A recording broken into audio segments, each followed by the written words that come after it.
ಪಿತಾಮಹ ಸುಭಾಷ್ ಪತ್ರಿಜಿಯವರಿಗೆ ವಂದಿಸುತ್ತಾ, ಸ್ವರ್ಣಮಾಲಾ ಪತ್ರಿಜಿ ಅವರಿಗೆ ವಂದಿಸುತ್ತಾ, PSSM ಮೊಮೆಂಟ್ನ ಎಲ್ಲ ಪಿರಮಿಡ್ ಮಾಸ್ಟರ್ಗಳಿಗೆ ವಂದಿಸುತ್ತಾ, ಹರಿವಾಯುಗುರುಗಳಿಗೆ ವಂದಿಸುತ್ತಾ, ಭಗವಂತ ನಾರಾಯಣನಿಗೆ ವಂದಿಸುತ್ತಾ, ಲೋಕ ಕಲ್ಯಾಣಾರ್ಥವಾಗಿ ಅಂತ ನಡೀತಾ ಇರುವ ನಮ್ಮ ಈ ಧ್ಯಾನ ಯಜ್ಞದಲ್ಲಿ ಭಾಗವಹಿಸಿದಂತ ಎಲ್ಲಾ ಧ್ಯಾನ ಯೋಗಿ ಬಂಧುಗಳಿಗೆ ವಂದಿಸುತ್ತಾ, ನಮ್ಮ ಈ ಧ್ಯಾನ ಯಜ್ಞಕ್ಕೆ ಸಮಸ್ತ ಬ್ರಹ್ಮಾದಿ ದೇವತೆಗಳನ್ನ, ಯಕ್ಷಗಂಧರ್ವ ಕಿನ್ನರ ನಾಗರ ಚೈತನ್ಯವನ್ನ ಆವಾಹನೆಯನ್ನು ಮಾಡೋಣ. ಮೇಲಿನ ಲೋಕಗಳ ಎಲ್ಲ ಹಾಸ್ಟೆಲ್ ಮಾಸ್ಟರ್ಸ್, ಎನ್ಲೈಟೆಡ್ ಮಾಸ್ಟರ್ಸ್ ಚೈತನ್ಯವನ್ನ, ಸತ್ಯಲೋಕದಲ್ಲಿರುವ ಎಲ್ಲ ಮಹಾತ್ಮರ ಚೈತನ್ಯವನ್ನ ಆವಾಹನೆಯನ್ನು ಮಾಡೋಣ. ಸಪ್ತರ್ಷಿಗಳನ್ನ, ಸಪ್ತರ್ಷಿ ಪತ್ನಿಯರನ್ನ, ತ್ರಿಮೂರ್ತಿಗಳನ್ನ, ತ್ರಿಶಕ್ತಿಯರನ್ನ, ವಸುಂಧರಾ ಮಾತೆಯನ್ನು, ನಮ್ಮೆಲ್ಲರ ಪೂರ್ಣಾತ್ಮನನ್ನ ಆವಾಹನೆಯನ್ನು ಮಾಡೋಣ. ಲೋಕ ಕಲ್ಯಾಣಾರ್ಥವಾಗಿ ಅಂತ ಹೇಳಿ ಯಾರೆಲ್ಲ ಕೂತು ತಪಸ್ಸು ಮಾಡ್ತಾ ಇದ್ದಾರೆ, ಧ್ಯಾನ ಮಾಡ್ತಾ ಇದ್ದಾರೆ, ಯೋಗಿಗಳು, ಸಿದ್ಧ ಪುರುಷರು, ಋಷಿಮುನಿಗಳು, ಹಿಮಾಲಯದ ಯೋಗಿಗಳು, ಚಿರಂಜೀವಿಗಳ ಚೈತನ್ಯವನ್ನ ಆವಾಹನೆಯನ್ನು ಮಾಡೋಣ. ಸದಾನಂದ ಯೋಗಿಗಳು, ಮಹಾಪರ ಬಾಬಾಜಿಯವರು, ರಮಣ ಮಹರ್ಷಿಗಳು, ಲಹರಿ ಮಹರ್ಷಿಗಳು, ರಾಘವೇಂದ್ರ ಸ್ವಾಮಿಗಳು, ಸಾಯಿ ಬಾಬಾ, ಗುರು ಶ್ರೀಧರ ಸ್ವಾಮಿಗಳು, ಗುರು ದತ್ತಾತ್ರೇಯರು, ಬುದ್ಧ ಭಗವಾನರು, ಮಹಾವೀರರ ಚೈತನ್ಯವನ್ನ ಆವಾಹನೆಯನ್ನು ಮಾಡೋಣ. ವಿಶ್ವರೂಪಿಯಾದ ಪರಬ್ರಹ್ಮ ಸ್ವರೂಪಿಯಾದ ಆ ವಿಶ್ವಮೂಲ ಚೈತನ್ಯದೊಂದಿಗೆ ನಾವೆಲ್ಲರೂ ಒಂದಾಗಿ ಈ ಧ್ಯಾನ ಯಜ್ಞದಲ್ಲಿ ಮುಂದುವರಿಯೋಣ ಅಂತ ಹೇಳ್ತಾ, ಮಾಸ್ಟರ್ಸ್, ನಾವೀಗಾಗಲೇ ಭಗವದ್ಗೀತಾ ಚಿಂತನೆಯನ್ನ ಮಾಡ್ತಾ ಇದ್ವಿ. ಭಗವದ್ಗೀತೆಯಲ್ಲಿ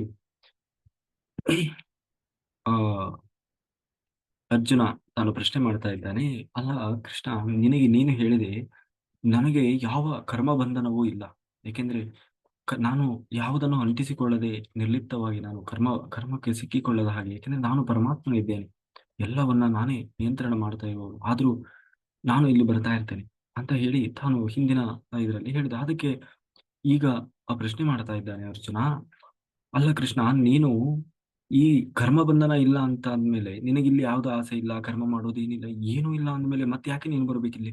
ಯಾಕೆ ಬರ್ತೀಯ ನೀನು ಇಲ್ಲಿ ಜನ್ಮ ತಗೊಂಡು? ಯಾಕೆ ಮತ್ತೆ ಮತ್ತೆ ಅವತಾರಗಳನ್ನು ಮಾಡಿ ಯಾಕೆ ಹುಟ್ಟಿ ಬರ್ತೀಯ ಅಂತ ಹೇಳಿ ಅರ್ಜುನ ತಾನು ಪ್ರಶ್ನೆ ಮಾಡ್ತಾ ಇದ್ದಾನೆ. ಅದಕ್ಕೆ ಕೃಷ್ಣ ಹೇಳ್ತಾ ಇದ್ದಾನೆ, ನೋಡು, ಹುಟ್ಟೋದು ಸಾಯೋದು ಅಂದ್ರೆ ಏನಪ್ಪಾ? ಏಕೆಂದ್ರೆ ಈಗ ಹುಟ್ಟೋದು ಸಾಯೋದು ಅಂತಂದ್ರೆ ಬೇರೆ ಏನಲ್ಲ, ಸೂಕ್ಷ್ಮ ಶರೀರ ಅನ್ನುವುದು ಯಾವಾಗಲೂ ಇದ್ದೇ ಇರ್ತದೆ. ಯಾವಾಗ್ಲೂ ಅಂತಂದ್ರೆ ಒಂದು ಆತ್ಮ ತಾನು ಮೋಕ್ಷವನ್ನ ಹೊಂದುವವರೆಗೂ ಕೂಡ ಅದಕ್ಕೆ ಸೂಕ್ಷ್ಮ ಶರೀರ ಅನ್ನೋದು ನಿತ್ಯ ನಿರಂತರವಾಗಿ ಇದ್ದೇ ಇರ್ತದೆ. ಆ ಸೂಕ್ಷ್ಮ ಶರೀರ ಏನ್ ಮಾಡ್ತದೆ, ಒಂದು ಸ್ಥೂಲ ಶರೀರ ಅಂದ್ರೆ ಸೂಕ್ಷ್ಮ ಶರೀರ ಅಂದ್ರೆ ಕಣ್ಣಿಗೆ ಕಾಣೋಲ್ಲ, ಅದನ್ನ ಸೂಕ್ಷ್ಮ ಶರೀರ ಅಂತಾರೆ. ಸ್ಥೂಲ ಶರೀರ ಅಂದ್ರೆ ನಮ್ಮ ಫಿಸಿಕಲ್ ಬಾಡಿ, ಅಂದ್ರೆ ಕಣ್ಣಿಗೆ ಕಾಣುವ ಒಂದು ದೇಹ, ಅಂದ್ರೆ ಈ ಪಂಚಭೂತಗಳಿಂದ ತಯಾರಾದಂತಹ ಒಂದು ಇದು ಏನೋ ಇನ್ಸ್ಟ್ರೂಮೆಂಟ್. ಈಗ ಕರೆಂಟ್ ನಮ್ಮ ಕಣ್ಣಿಗೆ ಕಾಣ್ತದ, ಆದ್ರೂ ಕರೆಂಟ್ ಎಲ್ಲಿ ಎಷ್ಟೋ ದೂರದಿಂದ ಎಲ್ಲ ನಮ್ಮ ಮನೆಯವರೆಗೂ ಕನೆಕ್ಷನ್ ಆಗಿರ್ತದೆ, ಆದ್ರೆ ಯಾರು ಕಣ್ಣಿಗೂ ಕಾಣೋದಿಲ್ಲ ಅಲ್ವಾ? ಹಾಗೆ ಆದ್ರೆ ಆ ಕರೆಂಟ್ ಅನ್ನ ನಾವು ಉಪಯೋಗಿಸ್ಬೇಕು, ಅದರ ಫೀಲ್ ಆಗ್ಬೇಕು ಅಂದ್ರೆ ಏನ್ ಮಾಡ್ಬೇಕು, ಹೋಗಿ ಕೈ ಹಿಡ್ಕೋಬೇಕಷ್ಟೇ. ಇಲ್ಲ ಅಂದ್ರೆ ಏನ್ ಮಾಡ್ಬೇಕು ಅಂದ್ರೆ, ಯಾವ್ದಾದ್ರು ಒಂದು ಏನೋ ಎಲೆಕ್ಟ್ರಿಕ್ ಇನ್ಸ್ಟ್ರೂಮೆಂಟಿಗೆ ನಾವು ಅದನ್ನು ಕನೆಕ್ಟ್ ಮಾಡಿದಾಗ ಅದು ಕೆಲಸ ಮಾಡ್ಲಿಕ್ಕೆ ಶುರು ಮಾಡ್ತದೆ ಅಲ್ವಾ? ಹಾಗೆ ಈ ಸೂಕ್ಷ್ಮ ಶರೀರಕ್ಕೂ ಕೂಡ ಒಂದು ಫಿಸಿಕಲ್ ಬಾಡಿ ಅನ್ನೋದು ಬೇಕಾಗ್ತದೆ. ಹಾಗೆ ಏನ್ ಮಾಡ್ತದೆ, ಅದು ಒಂದು ಫಿಸಿಕಲ್ ದೇಹವನ್ನ ಅಂದ್ರೆ ಸ್ಥೂಲ ಶರೀರವನ್ನ ಧಾರಣೆ ಮಾಡ್ತದೆ. ಅದನ್ನೇ ನಾವು ಏನಂತ ಹೇಳ್ತೀವಿ, ಹುಟ್ಟು ಅಂತ ಹೇಳ್ತೀವಿ. ಹುಟ್ಟಿದ್ದು ಈ ದೇಹ ಸೃಷ್ಟಿ ಅಂದ್ರೆ ಹೊರಗಡೆಯಿಂದ ಈ ದೇಹ ಸ್ಥೂಲ ಶರೀರ ಸೃಷ್ಟಿ ಆಯ್ತೇ ಹೊರತು ಒಳಗಿರುವ ಸೂಕ್ಷ್ಮ ಶರೀರವಾಗಲಿ ಅದರ ಆ ಏನಂತೀವಿ ಆ ಅಂದ್ರೆ ಆತ್ಮ ಅನ್ನೋದು ಹೊಸದಾಗಿ ಸೃಷ್ಟಿ ಆದದ್ದು, ಅದು ಅನಾದಿ ನಿತ್ಯವಾಗಿತ್ತು. ಹಾಗಾಗಿ ಈ ಹುಟ್ಟು ಸಾವು ಅನ್ನೋದ್ರಲ್ಲಿ ಯಾವುದೇ ವ್ಯತ್ಯಾಸ ಇಲ್ಲಪ್ಪ. ಹಾಗಾಗಿ ಇದರಲ್ಲಿ ನಾನು ಹುಟ್ಟೋದು ಸಾಯೋದು ಅಂತಂದ್ರೆ ಏನು, ಅದು ಹಾಗಲ್ಲ. ನಾನು ಇಷ್ಟು ದಿವಸ ಕಾಣಿಸ್ತಾ ಇರ್ಲಿಲ್ಲ, ಈಗ ಕಾಣಿಸ್ತಾ ಇದ್ದೇನೆ ಅಷ್ಟೇ. ನನಗೆ ಹಾಗೂ ನಿನಗೆ ಅನೇಕ ಹುಟ್ಟುಗಳಾಗಿದ್ದಾವೆ. ನಾನು ಒಬ್ಬನೇ ಅಲ್ಲ ಇಲ್ಲಿ ಅವತಾರ ಮಾಡಿಕೊಂಡು, ನೀನು ಎಷ್ಟೋ ಅನೇಕ ಹುಟ್ಟುಗಳನ್ನ ಮಾಡಿದ್ದೀಯ. ಆದರೆ ನಿನಗೆ ಅದು ಯಾವುದು ನೆನಪಿಲ್ಲ, ಆದ್ರೆ ನನಗೆ ನನ್ನ ಪ್ರತಿಯೊಂದು ಹುಟ್ಟಿನ ನೆನಪಿದೆ. ಬರೀ ನನ್ನ ಮಾತ್ರ ಅಲ್ಲ, ಪ್ರತಿಯೊಂದು ಆತ್ಮ ಅದೆಷ್ಟು ಲಕ್ಷ ಕೋಟಿ ಜನ್ಮಗಳನ್ನ ತಗೊಂಡಿದೆಯೋ ಅದೆಲ್ಲದರ ಅರಿವು ನನಗೆ. ಹಾಗಾಗಿ ಆದ್ರೆ ನಿನಗೆ ನಿನ್ನದು ಕೂಡ ಗೊತ್ತಿಲ್ಲ, ಆದ್ರೆ ನನಗೆ ನಂದು ಮಾತ್ರ ಅಲ್ಲ, ಪ್ರತಿಯೊಬ್ಬರದು ನನಗೆ ಗೊತ್ತಿದೆ. ಹಾಗಾಗಿ ನನ್ನ ದೇಹಕ್ಕೆ ಕೂಡ ನನ್ನ ದೇಹ ಯಾವುದು ಅದು ಅಂತ್ಯ ಅನ್ನೋದಿಲ್ಲ.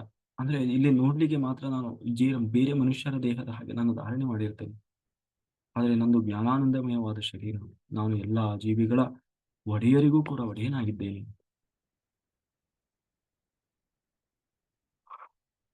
ಆದರೆ ನಮಗೆ ಆದ್ರೆ ನಾವೇನು ಮಾಡ್ತೀವಿ, ಆ ದೇವರನ್ನು ಕೂಡ ನಮ್ಮಂತೆಯೇ ಅವನು ಶರೀರ ಧಾರಣೆ ಮಾಡಿದ್ದಾನೆ. ನಮ್ಮಂತೆಯೇ ಒಂದು ದಿನ ಹುಟ್ಟಿದ, ನಮ್ಮಂತೆಯೇ ಒಂದು ದಿನ ನಾಶವಾದ ಅನ್ನುವ ಮೋಹದಲ್ಲಿ ನಾವು ಒಳಗಾಗ್ತೇವೆ ಹೊರತು, ಆದರೆ ನಿಜವಾಗಲೂ ಭಗವಂತನಿಗೆ ಯಾವ ಹುಟ್ಟೂ ಇಲ್ಲ, ನಾಶವೂ ಇಲ್ಲ. ಅವನ ದೇಹವೂ ಸೃಷ್ಟಿ ಆಗ್ಲಿಲ್ಲ. ಆದರೆ ನಾವು ಹಾಗೆ ಆ ಅದನ್ನ ನಮ್ಮ ಹಾಗೆ ಅವನು ಅನ್ನುವ ಹಾಗೆ ಅನ್ ಏನೋ ಅಂದ್ಕೊಂಡು ಅದನ್ನು ನಮಗೆ ನಾವೇ ಆ ಭ್ರಮೆಯಲ್ಲಿ ಬೀಳ್ತಾ ಇದ್ದೀವಿ. ಹಾಗಾಗಿ ಅದಕ್ಕೆ ಪುನಃ ಕೇಳ್ತಾ ಇದ್ದಾನೆ, ಅಲ್ಲ ಈಗ ನಾನು ಕೇಳಿದ ಪ್ರಶ್ನೆಗೆ ನಿಂದ ಉತ್ತರ ಬರ್ಲಿಲ್ಲಲ್ಲಪ್ಪ. ಅಲ್ಲ ನೀನು ಹುಟ್ಟಿದೀಯಾ ಎಷ್ಟೋ ಜನ್ಮ ಹೌದು. ನಾನು ಈಗ ಬಂದಿದ್ದೇನೆ ಎಷ್ಟೋ ಹೌದು. ಅದು ನಿನಗೆ ನೆನಪಿದೆ, ಆದರೆ ನನಗೆ ನೆನಪಿಲ್ಲ. ನನಗೆ ಕರ್ಮಗಂಟು ಬಿದ್ದಿದೆ. ಹಾಗಾಗಿ ನಾನು ತೀರಿಸ್ಕೊಳ್ಲಿಕ್ಕಾಗಿ ಅಥವಾ ನಾನು ಸಾಧನೆ ಮಾಡ್ಲಿಕ್ಕಾಗಿ ಮತ್ತೆ ಮತ್ತೆ ಹುಟ್ಟಿ ಬರ್ತಾನೆ ಇದ್ದೇನೆ. ಆದ್ರೆ ನೀನ್ ಯಾಕೆ ಬರ್ತೀಯ ಅಲ್ವಾ? ನೀನು ಆರಾಮ್ಸೆ ಇರ್ಬೋದಲ್ಲ ನಿನ್ ಪಾಡಿಗೆ ನೀನು, ಆದ್ರೆ ನೀನ್ ಯಾಕೆ ಬರ್ತೀಯ? ಅದಕ್ಕೆ ಕೃಷ್ಣ ಹೇಳ್ತಾ ಇದ್ದಾನೆ, ಎಲ್ಲರಿಗೂ ಗೊತ್ತಿರುವಂತಹ ಒಂದು ಶ್ಲೋಕ ಏನಂದ್ರೆ, ಯದಾ ಯದಾ ಹಿ ಧರ್ಮಸ್ಯ ಗ್ಲಾನಿರ್ಭವತಿ ಭಾರತ ಅಭ್ಯುತ್ಥಾನಾದ ಅಭ್ಯುತ್ಥಾನಾಮ ಅಧರ್ಮಸ್ಯ ತದಾತ್ಮಾನಂ ಸೃಜಾಮ್ಯಹಂ. ಯಾವಾಗಲೆಲ್ಲ ಈ ಭೂಮಿಯ ಮೇಲೆ ಅಧರ್ಮ ಅನ್ನುವುದು ದಂಡವಾಡ್ತದೆ, ಧರ್ಮ ಅನ್ನೋದು ಮರೆಮಾಚಿ ಹೋಗ್ತದೆ, ಕಳೆಗುಂದಿ ಹೋಗ್ತದೆ, ಅಧರ್ಮ ತಲೆ ಎತ್ತಿ ನಿಂತಾಗ ನಾನು ಮತ್ತು ನನ್ನವರು ಹುಟ್ಟಿ ಬರ್ತಾರೆ. ಇಡೀ ಪ್ರಪಂಚದಲ್ಲಿ ಯಾವಾಗಲೂ ಧರ್ಮ ಅನ್ನುವುದು ಮೇಲೆದಾಗಿರ್ಬೇಕು, ಅಧರ್ಮ ಅನ್ನೋದು ಯಾವಾಗಲೂ ಕೆಳಮಟ್ಟದಲ್ಲಿರಬೇಕು. ತಲೆ ಕೆಳಗಾಗಿ ಯಾವಾಗ ಈ ಧರ್ಮಕ್ಕೆ ತಲೆ ಕೆಳಗಾಗುವಂತಹ ಪ್ರಸಂಗ ಬರ್ತದೆ, ಯಾವುದೋ ಒಬ್ಬ ವ್ಯಕ್ತಿಯ ಸಂಬಂಧಪಟ್ಟಿದ್ದಲ್ಲ, ಯಾವುದೋ ಒಂದು ಪ್ರದೇಶಕ್ಕೆ, ಒಂದು ದೇಶಕ್ಕೆ ಸಂಬಂಧಪಟ್ಟಿದ್ದಲ್ಲ, ಇಡೀ ಭೂಮಿ. ಆಗೆಲ್ಲ ನಾನು ಏನು ಮಾಡ್ತೇನೆ, ನಾನು ಮತ್ತೆ ನನ್ನವರನ್ನ ನಾನು ಕಳಿಸಿಕೊಡ್ತೇನೆ. ಅದೇ ಯದಾ ಯದಾ ಹಿ ಧರ್ಮಸ್ಯ ಯದಾ ಯದಾ ಹಿ ಅಂದ್ರೆ ಆವಾಗಲೆಲ್ಲ, ಯಾವಾಗ ಧರ್ಮಸ್ಯ ಅಂದ್ರೆ ಯಾವಾಗ ಧರ್ಮ ಅನ್ನುವುದು ಕಡೆಗೊಂದುತ್ತದೋ ಆವಾಗಲೆಲ್ಲ, ಯಾವಾಗ ಒಂದ್ಸರಿ ಅಲ್ಲ, ಯದಾ ಯದಾ ಹಿ ಯಾವಾಗ್ಲೂ ನಿರಂತರವಾಗಿ ನಾನು ಬರುವುದು ಮಾತ್ರ ಅಲ್ಲ, ನನ್ನವರನ್ನು ಕೂಡ ನಾನು ಕಳಿಸ್ತಾ ಇರ್ತೇನೆ. ಯಾಕೆ? ಲೋಕದ ಕಲ್ಯಾಣಕ್ಕಾಗಿ, ಧರ್ಮ ರಕ್ಷಣೆಗಾಗಿ. ಧರ್ಮಕ್ಕೆ ನೆಲೆ ಸಿಗದ ಪರಿಸ್ಥಿತಿ ಬಂದಾಗ, ಯಾರಿಂದಲೂ ನನ್ನವರಿಂದಲೂ ಕೂಡ ಅದನ್ನು ಸರಿ ಮಾಡಕ್ ಆಗ್ತಾ ಇಲ್ಲ ಅಂತ ಅನಿಸಿದಾಗ ಸಾಕ್ಷಾತ್ ನಾನೇ ಅವತಾರ ಮಾಡಿ ಬರ್ತೇನೆ. ನಾನು ನನ್ನ ಆತ್ಮೀಯರನ್ನು ಕೂಡ ಯಾವಾಗಲೂ ಕಳಿಸ್ತಾನೆ ಇರ್ತೇನೆ. ಅಂದ್ರೆ ನನಗೆ ಬೇಕಾದವರು ಮತ್ತೆ ಇಲ್ಲಿ ಬಂದು ಅವರಿಗೆ ಬದಲಾಯಿಸುವ, ಮತ್ತೆ ಆ ಆತ್ಮಗಳನ್ನ ಅವನಂತೆಯೇ ಮೇಲೆಗೆ ಕರ್ಕೊಂಡು, ಅಂದ್ರೆ ಮೋಕ್ಷ ಮಾರ್ಗಕ್ಕೆ ಕರ್ಕೊಂಡು ಹೋಗುವ ಸ್ಥಿತಿಯನ್ನ ಇರುವಂತಹವ್ರನ್ನ ಕೂಡ ನಾನು ಕಳಿಸಿಕೊಡ್ತೇನೆ. ಕೆಲವೊಮ್ಮೆ ನನ್ನ ಅಂಶ ಮೂಲಕ ಕಳಿಸಿಕೊಡ್ತೇನೆ. ಕೊನೆಗೆ ಸಾಕ್ಷಾತ್ ನಾನೇ ಬರ್ತೇನೆ ಅವರು ಅಂತ ಹೇಳ್ತಾ, ಆ ಹಾಗಾಗಿ ಅವಶ್ಯಕತೆ ಇದ್ದಾಗ ನಾನು ಬರ್ತೀನಪ್ಪ. ಹೀಗೆ ಇಡೀ ಭೂಲೋಕದ ಅಧರ್ಮದ ದಾಸಕ್ಕೆ ಗುರಿಯಾಗುವ ಸಂದರ್ಭದಲ್ಲಿ ಬಂದಾಗ ಮಾತ್ರ ಭಗವಂತನ ಅವತಾರ ಭೂಲೋಕದಲ್ಲಿ ಪ್ರಕಟವಾಗ್ತದೆ. ಅಲ್ಲಿವರೆಗೂ ಈ ಭೂಲೋಕದಲ್ಲಿ ದೇವರು ಇರ್ಲಿಲ್ಲ ಅಂತಲ್ಲ, ಇದ್ದಾನೆ ಯಾವಾಗ್ಲೂ. ಅವನು ಪ್ರತಿಯೊಂದು ಚರಾಚರ ಜೀವರಾಶಿಗಳಲ್ಲೂ ಅವನು ಅಡಗಿ ಪ್ರತಿಯೊಂದನ್ನು ನಡೆಸ್ತಾ ಇದ್ದಾನೆ. ಆದ್ರೆ ಹೇಳಿದ್ನಲ್ಲ, ನಮಗೆ ಫಿಸಿಕಲ್ ಆಗಿ ಪ್ರಕಟಗೊಂಡಿರ್ಲಿಲ್ಲ ಅಷ್ಟೇ. ಹೀಗೆ ಆ ಭಗವಂತ ಅನ್ನುವನು ಜ್ಞಾನಾನಂದಮಯನಾದವನು, ಲೀಲಾಮಯನಾದವನು. ಅವನ ಅವತಾರವನ್ನು ನಾವು ಅರ್ಥ ಮಾಡಿಕೊಳ್ಳುವುದು ಕೂಡ ಅಷ್ಟು ಸುಲಭ ಇಲ್ಲ. ಯಾಕೆಂದ್ರೆ ದೇವರ ಲೀಲೆ ಅನ್ನುವುದೇ ಹಾಗೆ. ನಾವು ಮಾತ್ರ ನಮ್ಮ ಜೀವನದ ಸರ್ವ ಸಮಸ್ಯೆಗಳಿಗೆ ಕಾರಣವಾದಂತಹ ಯಾವುದು ಆಸೆ, ರಾಗ, ಭಯ, ಕೋಪ, ಇದರಲ್ಲೇ ನಾವು ಮುಳುಗಿ ಹೋಗಿರ್ತೇವೆ. ಆದರೆ ನಾವು ಅದನ್ನು ತೊರಿಬೇಕಾಗ್ತದೆ. ಏನು ಇದೆಯೋ ಅದರಲ್ಲಿ ಸಂತೋಷ ಪಡುವುದನ್ನು ಕಲಿಯ, ಏನು ಬಂತೋ ಅದನ್ನು ಸಂತೋಷದಿಂದ ಸ್ವೀಕರಿಸುವುದನ್ನು ಬಳಸ್ಕೊ. DVG ಅವರು ಹೇಳ್ತಾರಲ್ಲ, ಇರುವ ಭಾಗ್ಯವನ್ನೆಂದು ಭಾರನೆಂಬುದನ್ನು ಬಿಡು, ಹರುಷಕ್ಕಿದೆ ದಾರಿ. ಇರುವ ಭಾಗ್ಯವನ್ನೇನದು ಭಾರನೆಂಬುದನ್ನು, ಬರದೇ ಇರೋದು, ಸಿಗದೇ ಇರೋದು, ಆಗದೇ ಇರೋದ್ರ ಬಗ್ಗೆ ಯಾಕೆ ಯೋಚನೆ ಮಾಡ್ತೀವಿ? ಅದನ್ನೇ ಚಿಂತೆ ಮಾಡ್ದ. ಇರುವ ಭಾಗ್ಯವನ್ನೇನದು, ಏನು ಇದೆಯೋ ಅದನ್ನ ಆ ಭಾಗ್ಯ, ನಾನೇ ಭಾಗ್ಯವಂತ. ಯಾಕೆಂದ್ರೆ ನನಗಿಂತ ಭಾಗ್ಯಶಾಲಿಗಳು ಯಾರಿಲ್ಲ ಅಂತ ಹೇಳಿ ಅದರಲ್ಲಿ ನೀನು ಬೇರೆಯವ್ರಿಗೆ ಯಾಕೆ ಕಂಪೇರ್ ಮಾಡ್ಕೊಂತ? ನಿನಗಿಂತ ಜಾಸ್ತಿ ಇದ್ದವ್ರನ್ನ ನೀನು ಕಂಪೇರ್ ಮಾಡಿದೆ ಅಂತಂದ್ರೆ ನಿನಗೆ ನೀನು ಎಷ್ಟು ಸಿಕ್ಕರೂ ನಿನಗೆ ಕೊರಗೆ. ಹಾಗಾಗಿ ಇರುವ ಭಾಗ್ಯವನ್ನೆಂದು ಭಾರನೆಂಬುದನ್ನು ಬಿಡು, ಹರುಷಕ್ಕಿದೆ ದಾರಿ. ಅಂದ್ರೆ ನಿನ್ನ ಹತ್ರನೇ ಇದೆ ಆ ಸಂತೋಷ, ನೀನು ಹೆಂಗಾಗಿ ಯೋಚನೆ ಮಾಡ್ತೀಯೋ ಹಾಗೆ. ಒಮ್ಮೆ ನಮ್ಮ ಒಮ್ಮೆ ಆದರೂ ನಾವು ಭಗವಂತನ ಚಿಂತನೆಯಲ್ಲಿ ತೊಡಗಿದಾಗ ಆ ರಾಗ ದ್ವೇಷ ಕ್ಷುಲ್ಲಕವಾಗಿ ಕಾಣ್ಲಿಕ್ಕೆ ಶುರು ಮಾಡ್ತದೆ. ಹಾಗೆ ಸದಾ ನಮ್ಮ ರಕ್ಷಣೆಗೆ ಯಾವುದೋ ಒಂದು ಆ ವಿಶ್ವಮೂಲ ಚೈತನ್ಯ ಶಕ್ತಿ ಇದೆ. ಅದಕ್ಕೆ ನೀವು ಏನಾದ್ರೂ ಹೇಳಿ, ಅದಕ್ಕೆ ಇದರಲ್ಲಿ ಹೇಳಿದ್ರು ಏನೋ ತತ್ವಮಸಿ, ಅದು ಉಪನಿಷತ್ತಿನಲ್ಲಿ ಅದಕ್ಕೆ ಹೆಸರೇ ಹೇಳಿಲ್ಲ, ಅದು ಅಂತಾನೆ ಹೇಳಿದ್ರು. ಮೊದಲು ಆರಂಭದಲ್ಲಿ ಋಷಿಮುನಿಗಳು ಹುಡುಕಿದ್ದು ಕೂಡ ಏನೋ ಒಂದಿದೆ, ಏನೋ ಒಂದಿದೆ. ಇವತ್ತು ಇವರು ಕೂಡ ಹೇಳೋದಾದ್ರೆ ವಿಜ್ಞಾನವು ಕೂಡ ಅದನ್ನೇ ಹೇಳುತ್ತೆ. ಏನೋ ಒಂದಿದೆ, ಏನೋ ಒಂದಿದೆ. ಅಂದ್ರೆ ಇಂಥ ಒಂದು ಭವ್ಯವಾದ ಸೃಷ್ಟಿಯನ್ನ ಮಾಡಿದೆ, ಇಷ್ಟೆಲ್ಲ ನಿಗ್ರಹ ಮಾಡ್ತಾ ಇದೆ ಅಂತಂದ್ರೆ ಯಾವುದೋ ಒಂದು ಶಕ್ತಿ ಇದೆ. ಅದನ್ನ ಒಬ್ರು ಕೃಷ್ಣ ಅಂದ್ರು, ಒಬ್ರು ರಾಮ ಅಂದ್ರು, ಒಬ್ರು ಶಿವ ಅಂದ್ರು, ಇನ್ನೊಬ್ರು ದೇವಿ ಅಂದ್ರು, ಇನ್ನೊಬ್ರು ಗಣಪತಿ ಅಂದ್ರು, ಒಬ್ಬೊಬ್ರು ಒಂದೊಂದು ಹೆಸರಿಟ್ರು. ಆದ್ರೆ ಆ ವಿಶ್ವಮೂಲ ಚೈತನ್ಯ ಎಲ್ಲವೂ ಹೌದು. ಎಲ್ಲವನ್ನ ಮೀರಿ ನಿಂತಿರೋದು. ಅದಕ್ಕೆ ಅದಕ್ಕೆ ಉಪನಿಷತ್ತು ಹೇಳಿಬಿಡ್ತು ತತ್ವಮಸಿ, ಅದು ನೀನೇ ಆಗಿದ್ದೀಯಾ, ಅದು ಇಡೀ ಬ್ರಹ್ಮಾಂಡವನ್ನ ನೋಡ್ಕೊಳ್ತಾ ಇದೆ, ಎಲ್ಲವನ್ನ ನೋಡ್ತಾ ಇದೆ ಅಂತ ಹೇಳಿ ಅದಕ್ಕೆ ಹೆಸರೇ ಹೇಳಿಲ್ಲ. ಆದ್ರೆ ನಾವು ಅದಕ್ಕೆ ಹೆಸರಿಟ್ಟಿದ್ದೀವಿ. ಎರಡೂ ತಪ್ಪಲ್ಲ. ಹಾಗಾಗಿ ನಾವು ಸರಿಯಾದ ರೀತಿಯಲ್ಲಿ ಆ ಅಧ್ಯಾತ್ಮ ಮಾರ್ಗದಲ್ಲಿ ಹೋಗ್ಬೇಕಾಗ್ತದೆ. ಇಲ್ಲ ಯಾಕೆಂದ್ರೆ ಇವತ್ತು ಬೇಕಾದಷ್ಟು ವಿಧಿವಿಧಾನಗಳಿದ್ದಾವೆ. ಅದನ್ನೇ ಅಧ್ಯಾತ್ಮ ಅಂತ ತಿಳ್ಕೊಂಡವ್ರು ಬೇರೆ, ಸ್ಪಿರಿಚುವಾಲಿಟಿ ಬೇರೆ, ರಿಚುವಲ್ಸ್ ಬೇರೆ. ಅಂದ್ರೆ ಆಚರಣೆಗಳು ಬೇರೆ, ಅಧ್ಯಾತ್ಮ ಬೇರೆ. ಎರಡೂ ಒಂದೇ ಅಲ್ಲ. ಆಚರಣೆ ಅನ್ನುವುದು ನಂಬಿಕೆ, ನಂಬಿಕೆಯ ಮೇಲೆ ಹೊರಟಿದೆ. ಅಂದ್ರೆ ಹೀಗ್ ಮಾಡಿದ್ರೇನೋ ಒಳ್ಳೇದಾಗ್ತದಂತೆ. ಇದನ್ನೆಲ್ಲ ಎಲ್ಲರೂ ಮಾಡ್ತಾರೆ, ಅದಕ್ಕೆ ನಾನು ಮಾಡ್ತಾ ಇದ್ದೀನಿ. ಆ ಆಮೇಲೆ ನಮ್ಮ ಹಿಂದಿಂದ ನಡ್ಕೊಂಡು ಬಂದಿದೆ. ನಮ್ಮ ಹಿರಿಯವರು ನಮ್ಮ ಮನೆಯಲ್ಲಿ ಮಾಡಿದ್ದಾರೆ, ನಾನು ಮಾಡ್ತಾ ಇದ್ದೀನಿ ಅಷ್ಟೇ. ಅದರಿಂದ ಬರ್ತದೋ ಇಲ್ಲೋ ಅದೆಲ್ಲ ಗೊತ್ತಿಲ್ಲ ಸ್ವಾಮಿ. ಮಾಡ್ಬೇಕು. ಸುಮ್ನೆ ಬಿಡಾಕ್ ಬರಲ್ಲಲ್ಲ. ಹೇಳೋರು ಹೇಳ್ಕೊಂತಿರ್ತಾರೆ, ಆದ್ರೆ ಏನ್ ಮಾಡೋದು? ಆ ಅಲ್ಲ, ನಮಗೇನ್ ಅದ್ರಲ್ಲೆಲ್ಲ ನಂಬಿಕೆ ಇಲ್ಲ, ಆದ್ರೆ ಬಿಡಾಕ್ ಬರೋಂಗಿಲ್ಲ, ಮಾಡೋದು ಅಂತ. ಇದು ರಿಚುವಲ್ಸ್ ಅಂದ್ರೆ ಆ ನಂಬಿಕೆ ಮೇಲೆ. ಅದನ್ನ ನಂಬಿಕೆ ಅಥವಾ ಮೂಢನಂಬಿಕೆ ಏನಾದ್ರೂ ಹೇಳಿ, ಅದು ಬೇರೆ. ಆದ್ರೆ ಅಧ್ಯಾತ್ಮ ಬೇರೆ. ಅಧ್ಯಾತ್ಮ ಅಂತಂದ್ರೆ ಅವನಿಗೆ ಇದ್ಯಾವುದರ ಅರಿವು ಇರಲ್ಲ. ಅವನಿಗೆ ಎರಡೇ ಒಂದು, ನಾನು ಮತ್ತೆ ಅವನ ಲೈಫ್ ಡಿಸಿಪ್ಲೈನ್, ನಡೆಯುವ ದಾರಿ, ಮತ್ತೆ ಆ ವಿಶ್ವಮೂಲ ಚೈತನ್ಯ ಶಕ್ತಿ. ಅವನಿಗೆ ಧರ್ಮವೂ ಇರಲ್ಲ. ನಂದು ಆ ಧರ್ಮ ಈ ಧರ್ಮ, ಯಾವ ಧರ್ಮ ಅಂತ ಅವನು ಗುರುತಿಸಿಕೊಳ್ಳುವವನಲ್ಲ. ಅಂದ್ರೆ ಮತದ ರೂಪದಲ್ಲಿ ಅವನು ಯಾರು. ಯಾಕೆಂದ್ರೆ ಅವನಿಗೆ ಅಧ್ಯಾತ್ಮ ಅಂದ್ರೆ ಹೀಗೆ ಇಡೀ ಜಗತ್ತಿಗೆ ಸೂರ್ಯ ಒಬ್ಬನೇ ಇದ್ದಾನೋ, ಇಡೀ ಜಗತ್ತಿಗೆ ಇರೋದು ಒಂದೇ ಅಧ್ಯಾತ್ಮ. ಇಡೀ ಜಗತ್ತಿಗೆ ಇರೋದು ಆ ಒಂದೇ ಆ ವಿಶ್ವಮೂಲ ಚೈತನ್ಯ ಶಕ್ತಿ. ಇಡೀ ಭೂಮಿಯಲ್ಲಿ ಯಾವುದು ಗಾಳಿಗೆ, ಬೀಸುವ ಗಾಳಿಗೆ ಭೇದ ಇಲ್ಲ.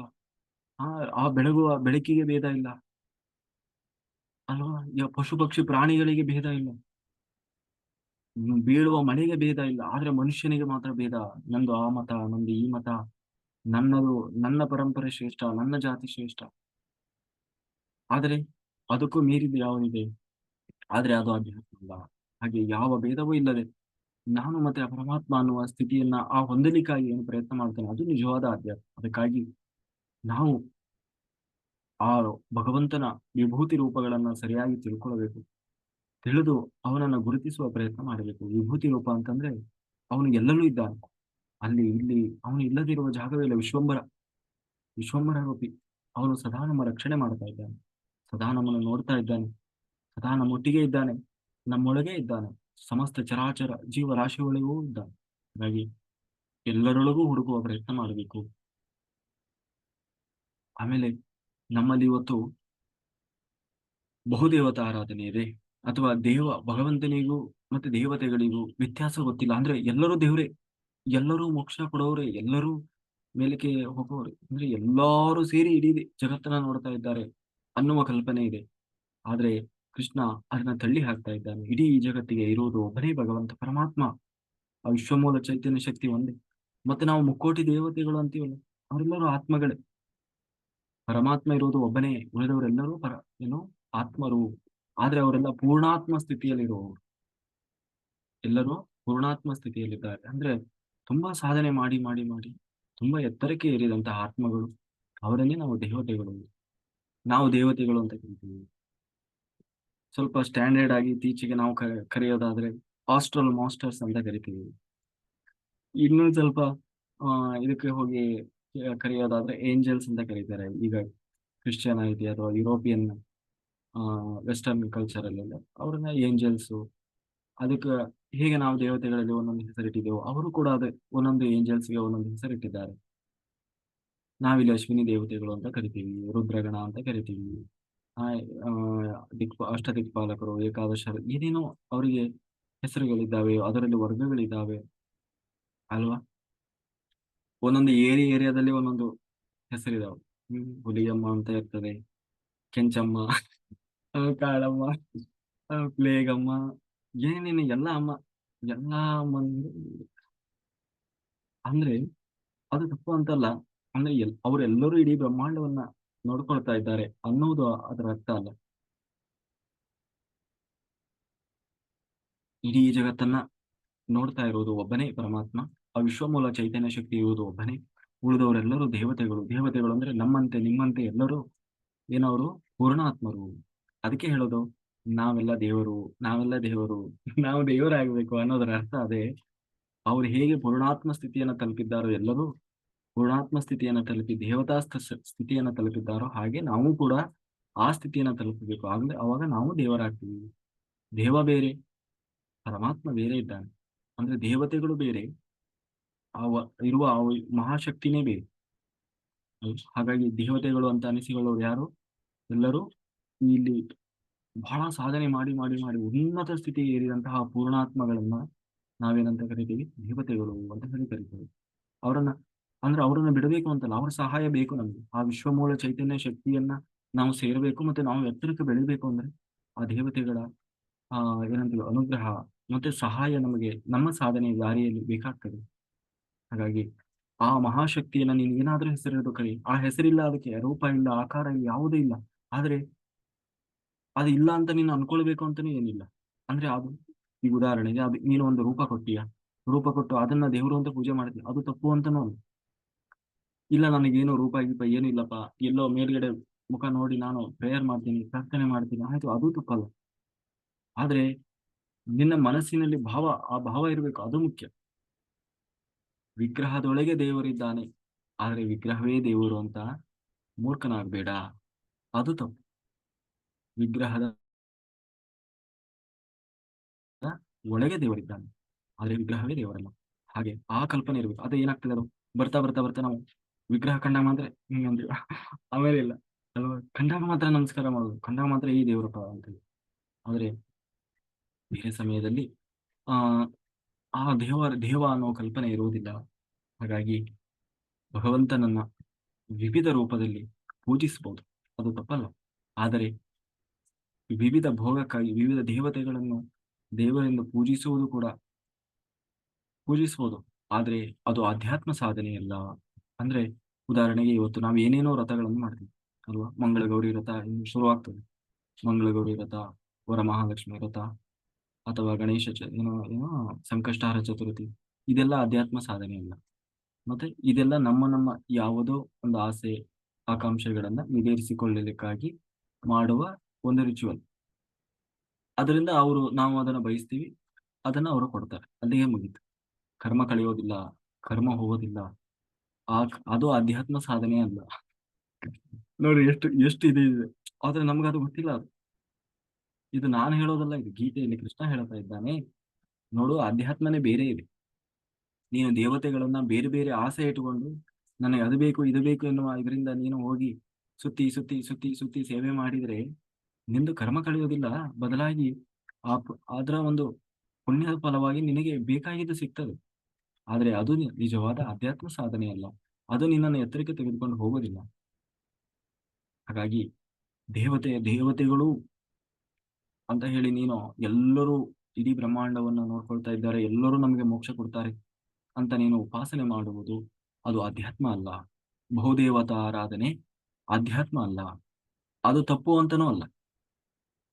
ನಾ ಹೇಳಿದ್ನಲ್ಲ, ಏನಂತೀವಿ, ನಮ್ಮ ನಂಬಿಕೆ ಆಚರಣೆಗಳು ಬೇರೆ, ಆಧ್ಯಾತ್ಮ ಬೇರೆ. ದೇವತೆಗಳು ಹಲವು ಎನ್ನುವುದನ್ನು ಹಲವು, ಆದರೆ ಉಪಾಸನೆ ಹೇಗಿರಬೇಕು ಅನ್ನುವುದನ್ನು ಕೃಷ್ಣ ತಾನು ಹೇಳ್ತಾನೆ. ಅಂದ್ರೆ ನಾವು ಡಿಸೈಡ್ ಮಾಡ್ಬೇಕು ನಮಗೆ ಯಾವುದು ಬೇಕಾಗಿದೆ ಅನ್ನೋದ್ರ ಕಡೆಗೆ. ಹಾಗಾಗಿ ಮತ್ತೆ ಕೃಷ್ಣ ಹೇಳ್ತಾ ಇದ್ದಾನೆ, ನೋಡು, ನಾನು ಗುಣಕರ್ಮ ವಿಭಾಗಶಃ ಅಂತ ಹೇಳಿ, ಅಂದ್ರೆ 4 ವರ್ಣಗಳನ್ನು ಸೃಷ್ಟಿ ಮಾಡಿದ್ದೇನೆ. ಅವು ಆ ಒಂದು ಬ್ರಾಹ್ಮಣ, ಕ್ಷತ್ರಿಯ, ವೈಶ್ಯ, ಶೂದ್ರ, ಹೇಗೆ ಅವರವರ ವರ್ಣಗಳಿಗೆ ಅನುಗುಣವಾಗಿ. ವರ್ಣ ಅಂದ್ರೆ ಏನು? ಸ್ವಭಾವ, ಬಣ್ಣ. ವರ್ಣ ಅಂದ್ರೇನು? ಬಣ್ಣ. ಬಣ್ಣ ಅಂತಂದ್ರೆ ಅವನು ಕಪ್ಪು ಬಣ್ಣ, ಬಿಳಿ ಬಣ್ಣ, ಕರಗಿದ್ದವ್ರದ್ದು ಒಂದ್ ಜಾತಿ, ಬೆಳ್ಳಗಿದ್ದವ್ರದ್ದು ಒಂದ್ ಜಾತಿ. ಬೆಳ್ಳಗಿದ್ದಾರಲ್ಲ ಒಳ್ಳೆಯವರು, ಕರಗಿದ್ದಾರಲ್ಲ ಕಳ್ಳರು. ಹಾಗಲ್ಲ. ಬಣ್ಣ ಅಂದ್ರೆ ನಾವು ಹೇಳ್ತೀವಲ್ಲ, ನಾವು ಆಡು ಭಾಷೆಯಲ್ಲಿ ಹೇಳ್ತೀವಿ, ನೋಡು. ನೋಡಿದ್ರ ಈಗ ಅವನ ಬಣ್ಣ ಬಯಲಾಯ್ತಾ? ಏನು ಅವನ ಬಣ್ಣ ಬಯಲಾಯ್ತು? ಬಣ್ಣ ಬಯಲಾಯಿತು ಅಂದ್ರೆ ಅವನ ಕ್ಯಾರೆಕ್ಟರ್, ಅವನ ಸ್ವಭಾವ. ಹಾಗೆ ಪ್ರತಿಯೊಂದು ಆತ್ಮಕ್ಕೂ ಕೂಡ ಅದರದೇ ಆದ ಒಂದು ಸ್ವಭಾವವಿದೆ. ಆ ಸ್ವಭಾವದ ಅನುಗುಣವಾಗಿ ನಾನು 4 ವರ್ಗ ಮಾಡಿದ್ದೇನೆ. 4 ವರ್ಗ ಅಂದ್ರೇನು? ಬ್ರಾಹ್ಮಣ, ಕ್ಷತ್ರಿಯ, ವೈಶ್ಯ, ಶೂದ್ರ. ಹಾಗಂತ ಹೇಳಿ ಇದರಲ್ಲಿ ಯಾರು ಶ್ರೇಷ್ಠ, ಯಾರು ಕನಿಷ್ಠ ಅಂತ ಅರ್ಥ ಅಲ್ಲ. ಅರ್ಥ ಆಯ್ತಲ್ಲ? ಉದಾಹರಣೆಗೆ ಈಗ ಇದರಲ್ಲಿ ಆ ಒಂದು ಕಾಲೇಜ್ ಇರ್ತದೆ. ಕಾಲೇಜಲ್ಲಿ ಏನ್ ಮಾಡ್ತಾರೆ, ಒಂದು ಬೇರೆ ಬೇರೆ ಈಗ ಆರ್ಟ್ಸ್ನವ್ರು ಇರ್ತಾರೆ, ಕಾಮರ್ಸ್ನವ್ರು ಇರ್ತಾರೆ, ಸೈನ್ಸ್ನವ್ರು ಇರ್ತಾರೆ. ಎಲ್ಲರನ್ನು ಬೇರೆ ಬೇರೆ ಮಾಡ್ತಾರೆ ಅಲ್ವಾ? ಅವರು ಕಾಮರ್ಸ್ನವ್ರು ಒಂದ್ ಕಡೆ ಒಂದು ರೂಮಲ್ಲಿ, ಸೈನ್ಸ್ ಅಲ್ಲಿ ಇವ್ರು ಶ್ರೇಷ್ಠ ಇವ್ರು ಶ್ರೇಷ್ಠ ಅಂತ ನಾವು ಹೇಳಿಕತ್ತೀವಿ. ಆರ್ಟ್ಸ್ನವ್ರು ಶ್ರೇಷ್ಠ, ಇಲ್ಲ ಸೈನ್ಸ್ನವ್ರು ಶ್ರೇಷ್ಠ, ಅಥವಾ ಕಾಮರ್ಸ್ನವ್ರು ಬಹಳ ಶ್ರೇಷ್ಠ, ಹೀಗೆಲ್ಲ ಹೇಳಿಕಾಗ್ತದೆ ಇಲ್ಲ. ಅಥವಾ ನೀವು ಇಂಜಿನಿಯರಿಂಗ್ ಹೋದ್ರೆ ಅಲ್ಲಿ ಮೆಕ್ಯಾನಿಕಲ್ ಓದೋರ್ದು ಒಂದು ಇದಿರ್ತದೆ. ಕೊನೆಗೆ ಎಲೆಕ್ಟ್ರಿಕ್ ಏನೇನು ಎಲೆಕ್ಟ್ರಾನಿಕ್ಸ್ ಓದೋರ್ದು ಒಂದಿರ್ತದೆ, CS ಓದೋರು ಒಂದ್ ಕಡೆ ಇರ್ತಾರೆ. ಇನ್ನು ಕೆಮಿಕಲ್ ಇಂಜಿನಿಯರಿಂಗ್ ಅದು ಅದು ಅವರು ಒಂದು ಇರ್ತಾರೆ. ಅದ್ರಲ್ಲಿ ಅವ್ರು ಶ್ರೇಷ್ಠ ಇವ್ರು ಶ್ರೇಷ್ಠ ಅಂತ ಏನಿಲ್ಲ. ಮತ್ತೆ ಅವರವರ ಸ್ವಭಾವ ಮತ್ತೆ ಅವರವರ ಏನಿದಿರ್ತದೆ, ಸೊ ಅದರ ಪ್ರಕಾರ ಅವರನ್ನ ಬೇರೆ ಮಾಡಿದ್ದಾರೆ. ಆದ್ರೆ ಎಲ್ಲರೂ ಒಂದೇ, ಎಲ್ಲರೂ ಒಂದೇ ಕಾಲೇಜಿನವ್ರೆ, ಎಲ್ಲರೂ ಮುಂದೆ ಓದಿದವರು ಎಲ್ಲರೂ ಇಂಜಿನಿಯರೇ. ಹಾಗೆಯೇ ದೇವರು ಕೂಡ ಅವರವರ ಸ್ವಭಾವಕ್ಕೆ ಅನುಗುಣವಾಗಿ ಅವರನ್ನ ಏನೋ ವಿಭಾಗ ಮಾಡಿದ್ದಾನೆ.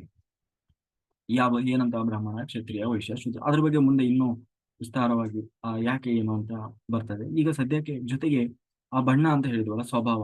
ಏನದು ಬಣ್ಣ ಸ್ವಭಾವ ಅಂತಂದ್ರೆ ಅದೇ ಅದರಲ್ಲಿ 3 ಗುಣ ಬರ್ತದೆ. ಒಂದು ಸಾತ್ವಿಕ, ರಾಜಸ, ತಾಮಸ. ಸಾತ್ವಿಕ ಅದನ್ನ ಯಾಕೆ ಬಣ್ಣ ಅಂತ ಯಾಕೆ ಕರೀತಾರೆ ಅಂದ್ರೆ, ಅದು ಒಂದೊಂದು ಬಣ್ಣ, ಆ ಒಂದು ಗುಣ ಒಂದು ಬಣ್ಣಗಳಿಂದ ಸೂಚಿಸಲ್ಪಡ್ತದೆ. ಉದಾಹರಣೆಗೆ ಸಾತ್ವಿಕ ಅಂದ್ರೆ ಬಿಳಿ ಬಣ್ಣ, ರಾಜಸ ಅನ್ನೋದು ಕೆಂಪು ಬಣ್ಣ, ತಾಮಸ ಅನ್ನೋದು ಕಪ್ಪು ಬಣ್ಣ. ಸಾತ್ವಿಕ ಅಂತಂದ್ರೆ ಪ್ಯೂರ್, ಸಂಪೂರ್ಣ ಪ್ಯೂರ್ ಸ್ಟೇಟ್. ರಾಜಸ ಅನ್ನೋದು ಅರ್ಧಂಬರ್ಧ, ಇನ್ನೂ ಪ್ಯೂರ್ ಆಗಿಲ್ಲ, ಆದ್ರೆ ಸ್ವಲ್ಪ ಪರವಾಗಿಲ್ಲ ಅನ್ನೋ ಮಟ್ಟದ್ದು ರಾಜಸ. ಇನ್ನು ತಾಮಸ ಅಂದ್ರೆ ಪೂರ್ತಿ ಎಲ್ಲ ಗಬ್ಬೆದ್ದು ಹೋಗಿದೆ ಅನ್ನೋದು ತಾಮಸ. ಈ ಗುಣಗಳು ಎಲ್ಲರಲ್ಲೂ ಇರ್ತದೆ. ಸಾತ್ವಿಕ ಗುಣಗಳು ಇರ್ತದೆ, ರಾಜಸ ಗುಣಗಳು ಇರ್ತದೆ, ತಾಮಸ ಗುಣಗಳು ಇರ್ತದೆ. ಆದರೆ ಅವುಗಳ ವ್ಯತ್ಯಾಸ ಒಬ್ಬರಿಂದ ಒಬ್ಬರಿಗೆ ಬೇರೆ ಇರ್ತದೆ. ಕೆಲವರಲ್ಲಿ ಸಂಪೂರ್ಣವಾಗಿ ಸಾತ್ವಿಕರು ಇರ್ತಾರೆ, ಅವರಲ್ಲಿ ರಾಜಸ ತಾಮಸ ಅನ್ನೋದು ಬಹಳ ಕಡಿಮೆ ಇರ್ತದೆ. ಕೆಲವರಲ್ಲಿ ಸಾತ್ವಿಕ ಅನ್ನೋದು ಬಹಳ ಕಡಿಮೆ ಇರ್ತದೆ, ರಾಜಸ ತಾಮಸ ಅನ್ನೋದೇ ಜಾಸ್ತಿ ಇರ್ತದೆ. ಕೆಲವರಲ್ಲಿ ಅಂತ ಪೂರ್ತಿ ತಾಮಸನೇ ಇರ್ತದೆ. ಕುಡಿದು ಎಲ್ಲಿ ಬೇಕಾದ್ರೆ ಅಲ್ಲಿ ಬಿದ್ದಿರ್ತಾರೆ ಅವರು. ಅವ್ರಿಗೆ ಬೆಳಿಗ್ಗೆನೆ ಅವ್ರು ಎನಿ ಟೈಮ್ 24x7 ಎಣ್ಣೆಲೇ ಇರ್ತಾರೆ. ಅಂದ್ರೆ ಅವ್ರಲ್ಲಿ ಇನ್ನೇನ್ ಹೇಳ್ಬೋದು, ಅವರು ಬರೀ ತಾಮಸ, ಅವ್ರಿಗೆ ಬೀಜ ಜಗತ್ತು ಗೊತ್ತಿಲ್ಲ. ಕೆಲವರು ಇನ್ನೂ ಏನೇನೋ ಅವರದು ಅವರದೇ ಆದ ಒಂದು ವಿಚಿತ್ರ ಲೋಕದಲ್ಲಿ ಇರ್ತಾರೆ. ಹೀಗೆ ಅವ್ರನ್ನೆಲ್ಲ ಸಂಪೂರ್ಣ ತಾಮಸರು ಅಂತ ಹೀಗೆ ಕೋಪ ಬಂದಾಗ, ಅಂದ್ರೆ ಈ ಬಣ್ಣಗಳು ಕೂಡ ನಮ್ಮ ಗುಣಗಳಿಗೆ ಅನುಗುಣವಾಗಿ ನಮಗೆ ಏನಂತೀವಿ ಅದು ನಮ್ಮಲ್ಲಿ ಕಾಣಿಸಿಕೊಳ್ಳುತ್ತದೆ. ಹಾಗಾಗಿ ಅದಕ್ಕೆ ಹೇಳ್ತಾ ಇದ್ದಾನೆ. ಮತ್ತೆ ಇವಾಗೆಲ್ಲ ಜಾತಿ ವ್ಯವಸ್ಥೆ ಇದೆಯಲ್ವಾ, ಆ ಜಾತಿ ಈ ಜಾತಿ ಅದೆಲ್ಲ ಮನುಷ್ಯ ಮಾಡಿಕೊಂಡ ಅಥವಾ ಇತ್ತೀಚೆಗೆ ಈ ಒಂದು ಸಮಾಜ ಸೃಷ್ಟಿಸಿಕೊಂಡಂತಹ ಒಂದು ವ್ಯವಸ್ಥೆ. ಆದ್ರೆ ಅದು ಅನಾದಿ ಕಾಲದಿಂದ ಬಂದ ವ್ಯವಸ್ಥೆ ಅಲ್ಲ. ಅಂದ್ರೆ ಇದರಲ್ಲಿ ಮೇಲು ಕೀಳು, ಆಮೇಲೆ ಜಾತಿ ಆದ್ರೂ ಹೇಗೆ ಬಂತು ಅಂತಂದ್ರೆ ಅವರ ಒಂದು ವೃತ್ತಿ ಧರ್ಮಕ್ಕೆ ಅನುಗುಣವಾಗಿ ಆ ಆ ಒಂದು ಜಾತಿ ವ್ಯವಸ್ಥೆ ಅನ್ನೋದು ಬಂತು. ಆದ್ರೆ ದೇವರು ಸೃಷ್ಟಿ ಮಾಡಿದ್ದು ಇಲ್ಲ ಜಾತಿ ವ್ಯವಸ್ಥೆಯನ್ನು, ಅಥವಾ ಸನಾತನ ಪರಂಪರೆ ಅನ್ನೋದು ಸೃಷ್ಟಿ ಮಾಡಿದ್ದಲ್ಲ ಜಾತಿ ವ್ಯವಸ್ಥೆಯನ್ನು.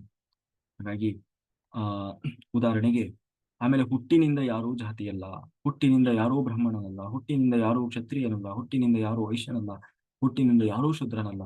ಅವರವರ ಸ್ವಭಾವ ಗುಣ ಸ್ವಭಾವಕ್ಕೆ ಅನುಗುಣವಾಗಿ ಅವನು ಬ್ರಾಹ್ಮಣನೋ ಕ್ಷತ್ರಿಯನೋ ವೈಶ್ಯನೋ ಶೂದ್ರನೋ ಆಗ್ತಾನೆ.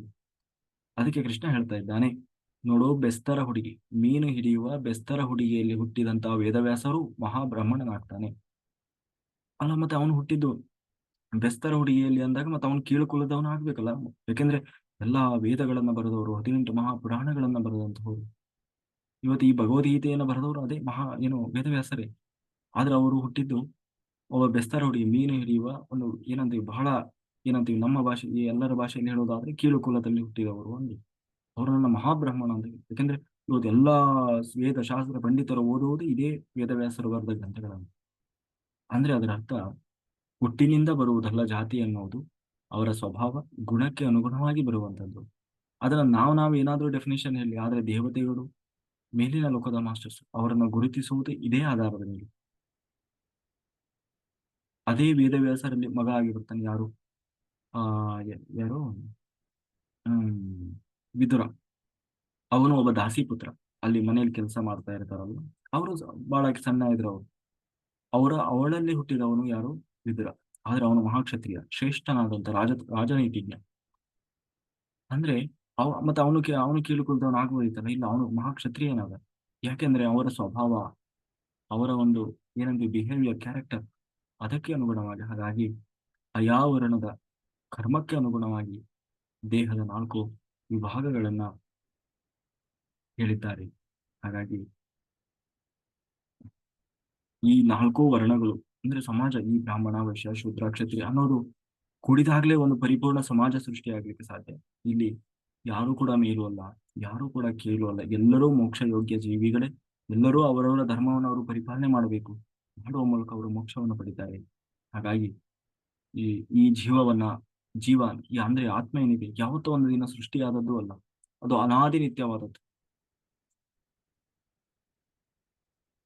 ಆ ಜೀವನ ಸ್ವಭಾವಕ್ಕೆ ಅನುಗುಣವಾಗಿ ಅದಕ್ಕೆ ಬೇಕಾದಂತಹ ದೇಹ, ಶಕ್ತಿ, ಮತ್ತೆ ಈ ಪ್ರಪಂಚದ ನಿರ್ಮಾಣ ಮಾಡಿ ಅದಕ್ಕೊಂದು ಅಸ್ತಿತ್ವವನ್ನು ಕೊಟ್ಟು ಜೀವ ಸ್ವಭಾವಕ್ಕೆ ವಿಕಾಸಕ್ಕೋಸ್ಕರ ಜೀವವನ್ನು ಬಿತ್ತಿ ಬೆಳೆಸ್ತಾ ಇರುವಂತಹ ಆ ವಿಶ್ವಮೂಲ ಚೈತನ್ಯ ಶಕ್ತಿ. ಇಂತಹ ಆ ಭಗವಂತನ ಎಲ್ಲರನ್ನ ರಕ್ಷಣೆ ಮಾಡ್ತಾ ಇದ್ದಾನೆ, ಇಡೀ ಜಗತ್ತನ್ನ ಅದು ನಿಯಂತ್ರಣ ಮಾಡ್ತಾ ಇದೆ ಅನ್ನುವ ಏನಂತೀವಿ ಜ್ಞಾನ ನಮ್ಮಲ್ಲಿ ಇರ್ಬೇಕಾಗ್ತದೆ. ಹಾಗಾಗಿ ಅವರವರ ಸ್ವಭಾವಕ್ಕೆ ತಕ್ಕಂತೆ, ಅವರವರ ಕರ್ಮಕ್ಕೆ ತಕ್ಕಂತೆ ಈ ಪ್ರಪಂಚ ಅನ್ನುವ ತೋಟವನ್ನ ಸೃಷ್ಟಿ ಮಾಡಿ ಆ ಎಲ್ಲಾ 4 ವರ್ಣದವರನ್ನ, ಅಂದ್ರೆ ಎಲ್ಲಾ ಮೋಕ್ಷ ಯೋಗ ಜೀವಿಗಳೇ, ಎಲ್ಲರನ್ನ ನೀವು ನಿಮ್ಮ ಸಾಧನೆಯನ್ನು ಮಾಡಿ ಅಂತ ಹೇಳಿ ಬಿಟ್ಟಿದ್ದಾನೆ.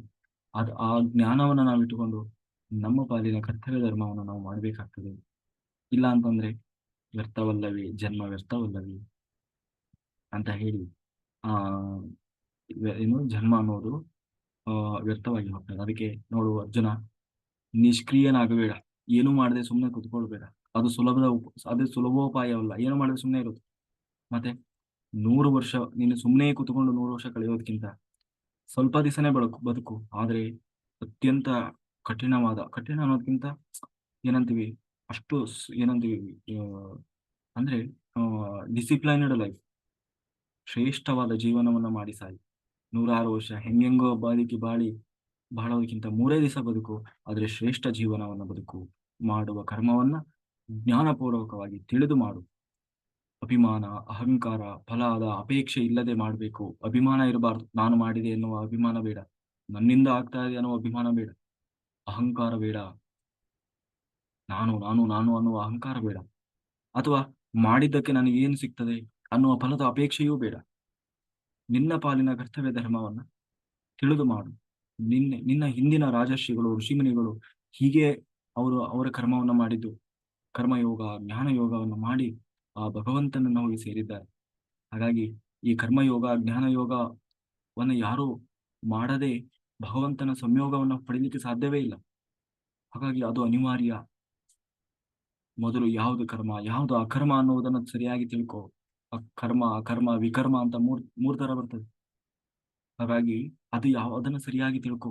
ಯಾಕೆಂದ್ರೆ ಅದಷ್ಟು ಸುಲಭ ಇಲ್ಲ. ಯಾವುದು ಕರ್ಮ, ಯಾವುದು ಅಕರ್ಮ, ಯಾವುದು ಕರ್ಮ, ಯಾವುದು ಅಕರ್ಮ, ಅಥವಾ ಯಾವುದು ವಿಕರ್ಮ ಅಂತ ಹೇಳಿ ನಿರ್ಧಾರ ಮಾಡುವುದು ನೀನೇ ತಿಳ್ಕೊಂಡಷ್ಟು ಅಥವಾ ಅಷ್ಟು ಸುಲಭ ಇಲ್ಲ. ಅದು ಯಾರೋ ಪುಸ್ತಕದಲ್ಲಿ ಬರೆದಿಟ್ಟಂಗಿಲ್ಲ ಅದು. ಆ ವಿಷಯದಲ್ಲಿ ಮಹಾತ್ಮರು ಕೂಡ, ಮಹಾಜ್ಞಾನಿಗಳು ಕೂಡ ದಾರಿ ತಪ್ಪಿದ್ದಾರೆ. ಹಾಗಾಗಿ ಕರ್ಮದ ಬಗ್ಗೆ ತಿಳಿಯುವುದು ಅಷ್ಟು ಸುಲಭ ಇಲ್ಲಪ್ಪ. ಆದ್ರೆ ಅದನ್ನ ತಿಳಿಲೇಬೇಕು. ಕಷ್ಟ, ನಮ್ಗೆ ಗೊತ್ತಿಲ್ಲಪ್ಪ ಅಂತ ಬಿಡೋಂಗಿಲ್ಲ. ಮತ್ತೆ ತಿಳ್ಕೊಳ್ಬೇಕು. ತಿಳ್ಕೊಳ್ಳೋದೇ ಬೇರೆ ದಾರಿ ಇಲ್ಲ. ಹಾಗಾಗಿ ನೀನು ಆ ನಾನೇ ನನ್ನಿಂದಲೇ ಎಲ್ಲ ಅನ್ನುವ ಭ್ರಮೆಯಲ್ಲಿ ಬಿಡಬೇಡ. ಈ ಈ ಜಗತ್ತು, ಈ ಬ್ರಹ್ಮಾಂಡ ಬೇರೆಯಲ್ಲ, ಈ ಪಿಂಡಾಂಡ ಬೇರೆಯಲ್ಲ. ಈ ಬ್ರಹ್ಮಾಂಡಕ್ಕೆ ಅನುಗುಣವಾಗಿ ಈ ಪಿಂಡಾಂಡವನ್ನ ನಡೆಸಬೇಕೇ ಹೊರತು ನಿನಗೆ ಮನಸ್ಸಿಗೆ ಬಂದ ಹಾಗೆ ಅಲ್ಲ. ಅದಕ್ಕೆ ಕೃಷ್ಣ ಒಂದು ಒಳ್ಳೆ ಉದಾಹರಣೆ ಕೊಡ್ತಾನೆ. ಏನು ಅಂತಂದ್ರೆ, ಈ ಬ್ರಹ್ಮಾಂಡ ಅನ್ನುವುದು ಒಂದು ಆನೆ ಇದ್ದ ಹಾಗೆ. ಆ ಆನೆಯ ಮೇಲೆ ಈ ಪಿಂಡಾಂಡ ಅನ್ನುವುದು ಒಂದು ಇರುವೆ ಇದ್ದ ಹಾಗೆ. ಆ ಆನೆ ಈ ಕಡೆಯಿಂದ ಈ ಕಡೆಗೆ ಚಲಿಸ್ತಾ ಇದೆ, ಆದ್ರೆ ಇರುವೆ ಈ ಕಡೆಯಿಂದ ಈ ಕಡೆ ಚಲಿಸ್ತಾ ಇದೆ. ಆದ್ರೆ ಇರುವೆ ಅನ್ಕೊಂತಾ ಇದೆ ನಾನು ಈ ಕಡೆಯಿಂದ ಆ ಕಡೆ ಹೋಗ್ತಾ ಇದ್ದೀನಿ ಅಂತ. ಆದ್ರೆ ಅದಕ್ಕೆ ಗೊತ್ತಿಲ್ಲ. ಅದಕ್ಕೆ ಗೊತ್ತಿಲ್ಲದೇನೆ ಆ ಆನೆ ನಡ್ಕೊಂಡು ಹೋದಾಗ ಅದು ಹೋಗ್ತಾ ಇದೆ ಅಂತ ಗೊತ್ತಿಲ್ಲ. ಅಂದ್ರೆ ನಮ್ಮನ್ನ ಆ ಕಾಣದ ಯಾವುದೋ ಒಂದು ಶಕ್ತಿ ನಿರಂತರವಾಗಿ ನಿಯಂತ್ರಣ ಮಾಡ್ತಾ ಇದೆ, ಆದ್ರೆ ನಮಗೆ ಗೊತ್ತಿಲ್ಲ ಅದು. ಅಂದ್ರೆ ಒಂದು ಆನೆ ಪೂರ್ವದಿಂದ ಪಶ್ಚಿಮಕ್ಕೆ ಹೋಗ್ತಾ ಇದೆ. ಆ ಆನೆ ಮೇಲಿರೋ ಇರುವೆ ಪಶ್ಚಿಮದಿಂದ ಪೂರ್ವಕ್ಕೆ ಹೊರಟಿದೆ. ಆದ್ರೆ ಅದೇನ್ ಅನ್ಕೊಳ್ತಾ ಇದೆ, ನಾನು ಪೂರ್ವಕ್ಕೆ ಹೊರಟಿದ್ದೀನಿ ಅಂತ. ಆದ್ರೆ ನಿಜವಾಗ್ಲೂ ಯಾವ ಕಡೆ ಹೋಗ್ತಾ ಇದೆ ಅದು? ಆನೆ ಯಾವ ಕಡೆ ಹೊರಟಿದೆಯೋ ಆ ಕಡೆನೇ ಹೋಗ್ತಾ ಇದೆ, ಆದ್ರೆ ಅದು ಗೊತ್ತಾಗ್ತಾ ಇಲ್ಲ. ಆದ್ರೆ ಅದೇ ಭ್ರಮೆಯಲ್ಲಿ ಇವತ್ತು ನಮ್ಮ ಕಥೆಯು ಅದೇ ಆಗಿದೆ. ನಾವು ಅದೇ ಭ್ರಮೆಯಲ್ಲಿ ಇದ್ದೀವಿ. ಅದಕ್ಕೆ ಕೃಷ್ಣ ಹೇಳ್ತಾ ಇದ್ದಾನೆ, ನಿನಗೆ ಗೊತ್ತಿಲ್ಲ, ನೀನ್ ಅನ್ಕೊಂಡಿದ್ದಿ ಅಷ್ಟೇ. ಆದ್ರೆ ನಿನಗೇ ಗೊತ್ತಿಲ್ಲದೆ ಆ ಪ್ರಕೃತಿಯ ಬಂಧನದಲ್ಲಿದ್ದೀಯ ನೀನು. ಅದು ನಿನ್ನನ್ನು ನಿರಂತರವಾಗಿ ನಿಯಂತ್ರಣ ಮಾಡ್ತಾ ಇದೆ. ಅದಕ್ಕೆ ನೀನು ಬುದ್ಧಿವಂತ ಆದ್ರೆ ಆನೆ ಹೇಗೆ ಹೋಗ್ತಾ ಇದೀಯೋ ಅದೇ ದಿಕ್ಕಿಗೆ ನೀನು ತಿರುಗಿ ಹೋಗೋದನ್ನ ಕಲಿಬೇಕಪ್ಪ. ಅದು ಬಿಟ್ಟು ನೀನು ವಿರುದ್ಧ ದಿಕ್ಕಿನಲ್ಲಿ ಹೊರಟು ನಾನು ಅದನ್ನು ಭೇದಿಸ್ತೀನಿ ಅಂತಂದ್ರೆ ಅದು ಸಾಧ್ಯ ಇಲ್ಲ. ಹಾಗಾಗಿ ನಾನು ಎನ್ನುವ ಅಹಂಕಾರ ಬೇಡ, ಅಭಿಮಾನ ಬೇಡ, ಫಲದ ಅಪೇಕ್ಷೆ ಬೇಡ. ನಿನ್ನ ಪಾಲಿನ ಕರ್ತವ್ಯ ಧರ್ಮವನ್ನು ನೀನು ಮಾಡು. ಉಳಿದಿದ್ದನ್ನ ಆ ವಿಶ್ವಮೂಲ ಚೈತನ್ಯ ಶಕ್ತಿ ಅಂದ್ರೆ ಭಗವಂತನಿಗೆ ಬಿಡು. ಹಾಗೇನಾಗ್ತದೆ, ನಿನಗೆ ಕರ್ಮದ ಬಂಧನ ಅನ್ನುವುದು ಬರೋದಿಲ್ಲ. ಹಾಗಾಗಿ ನಿನ್ನ ಕರ್ಮದಲ್ಲಿ ಅಕರ್ಮವನ್ನು ನೋಡು. ಅಕರ್ಮ ಅಂತಂದ್ರೆ ಏನು? ಬೇಡದೇ ಇರುವ ಕೆಲಸ. ಕರ್ಮ ಮಾಡಬೇಕಾದದ್ದು, ಅಕರ್ಮ ಮಾಡದೇ ಇರುವುದು, ವಿಕರ್ಮ ತಪ್ಪು ಮಾಡೋದು, ಹೆಂಗೆಂಗೋ ಮಾಡೋದು, ಜ್ಞಾನ ಇಲ್ಲದೆ ಒಟ್ಟಾರೆ ಏನೇನೋ ಮಾಡಿ ಸಿಕ್ಕಾಕೊಳ್ಳೋದು. ಹೀಗೆ ತಪ್ಪು ಸರಿ ತಿಳಿದು ಪರಿಪೂರ್ಣವಾದ ಕರ್ಮವನ್ನು ಮಾಡುವುದು. ಇಂಥವನಿಗೆ ಯಾವುದೇ ಅಭಿಮಾನ ಇರುವುದಿಲ್ಲ. ನಾನು ಮಾಡಿದೆ, ನನ್ನಿಂದ ಆಯಿತು ಅನ್ನುವ ಅಹಂಕಾರ ಇರುವುದಿಲ್ಲ. ನಾನು ಸ್ವತಂತ್ರ ಅನ್ನುವ ಅವನಲ್ಲಿ ಭ್ರಮೆ ಇರುವುದಿಲ್ಲ.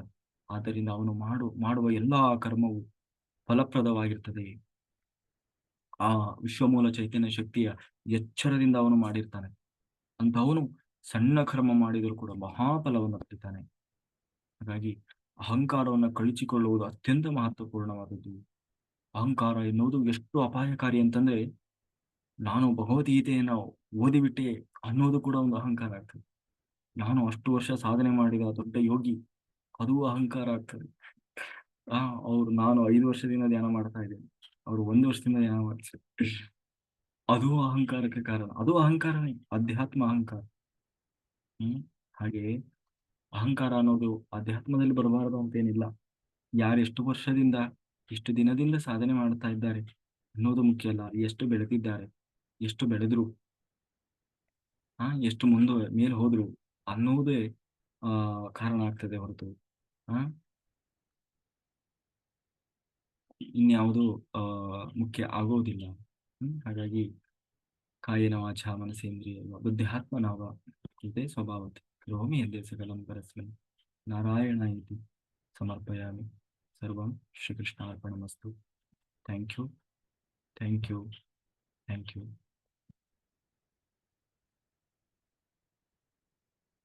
Very good masters. ಯಾರಿಗಾದರೂ ಏನಾದರೂ ಡೌಟ್ಸ್ ಇದೆ ಹ್ಯಾಂಡ್ ರೈಸ್ ಮಾಡಿ ಮಾತಾಡಿ. ಇವತ್ತು ನಮ್ಮ ಪತ್ರಿಜಿ ನಿದ್ರೆಯನ್ನು ಜಯಿಸಿದ ಯೋಗಿಗಳಿಗೆ 1 ವರ್ಷದ ಸಂಭ್ರಮದಲ್ಲಿದ್ದಾರೆ ಎಲ್ಲರೂ. ಎಲ್ಲ ಪತ್ರಿಜಿ ಗುರುಗಳ ಒಂದು ಆಶೀರ್ವಾದ, ಮಹಾವತಾರ್ ಬಾಬಾಜಿಯವರ ಆಶೀರ್ವಾದ, ಎಲ್ಲಾ ಗುರುಶಕ್ತಿಯ ಒಂದು ಆಶೀರ್ವಾದ, ಜೊತೆಗೆ ನಿಮ್ಮೆಲ್ಲರ ಪ್ರೀತಿ, ವಿಶ್ವಾಸ, ಸಹಕಾರ ಇವತ್ತು ಇಷ್ಟೊಂದು ಯಶಸ್ವಿಯಾಗಿ ನಡೀಲಿಕ್ಕೆ ನೋಡಿ. ಇವತ್ತು ಯೂಟ್ಯೂಬ್ ಅಲ್ಲಿ 50 ಜನ ಇದ್ದಾರೆ. ಅಂದ್ರೆ ಈ ಯಶಸ್ಸಿಗೆ ಯಾರು? ನೀವೇ ಕಾರಣ. ಎಲ್ಲ ಮಾಸ್ಟರ್ಸ್, ಎಲ್ಲ ಹಾಸ್ಟೆಲ್ ಮಾಸ್ಟರ್ಸ್ ಕಾರಣ. ಹಾಗಾಗಿ ನಾವೆಲ್ಲ ಇಲ್ಲಿ ಕೇವಲ ಒಂದು ನಿಮಿತ್ತ ಮಾತ್ರ. ಹಾಗಾಗಿ ಈ ಎಲ್ಲ ಯಶಸ್ಸಿನ ಒಂದು ಕೀರ್ತಿ ಎಲ್ಲ ನಿಮಗೆ ಸೇರ್ಬೇಕಾದದ್ದು, ಮತ್ತೆ ಎಲ್ಲ ಗುರುಶಕ್ತಿಗೆ ಸೇರ್ಬೇಕಾದದ್ದು. ಹಂಗಾಗಿ ಅದು ಕೂಡ ಎಲ್ಲವೂ ಸರ್ವಂ ಶ್ರೀಕೃಷ್ಣ ಅರ್ಪಣಮಸ್ತು. Okay, thank you. Viji master ಮಾತಾಡಿ. ನಮಸ್ತೆ ಸರ್. ನಮಸ್ತೆ master. Congratulations sir. Thank you ma'am. ಹೇಳಿ.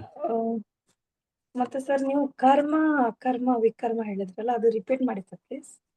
ಅದೇ ಹೇಳಿದ್ನಲ್ಲ, ಕರ್ಮ ಅಂದ್ರೆ ಜ್ಞಾನಪೂರ್ವಕವಾಗಿ ತಿಳಿದು ಮಾಡುವುದು ಕರ್ಮ. ಅಕರ್ಮ ಅಂತಂದ್ರೆ ಅವಶ್ಯಕತೆ ಇಲ್ಲದ ಅನಾವಶ್ಯಕವಾಗಿ ಮಾಡ್ತೀರಲ್ವ, ಅದದ್ದು ಯಾಕೆ ಏನು ಗೊತ್ತಿಲ್ಲ, ಒಟ್ಟಲ್ಲಿ ಮಾಡು. ವಿಕರ್ಮ ಅಂತಂದ್ರೆ ಮಾಡಬೇಕಾದ ಕರ್ಮವನ್ನ ತಪ್ಪು ಮಾಡೋದು, ತಪ್ಪು ಮಾಡಿ ಸಿಕ್ಕಾಕೊಳ್ಳೋದು.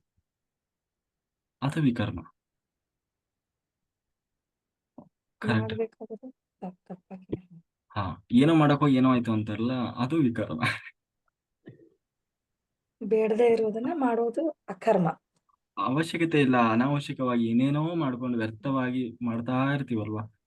ಏನ್ ಮಾಡ್ಬೇಕು ಅದನ್ನ ಮಾಡೋದ್ ಬಿಟ್ಟು ಇನ್ನೇನೋ ಮಾಡ್ತಾ ಇರ್ತೀವಲ್ಲ, ಅದು ಅಕರ್ಮ.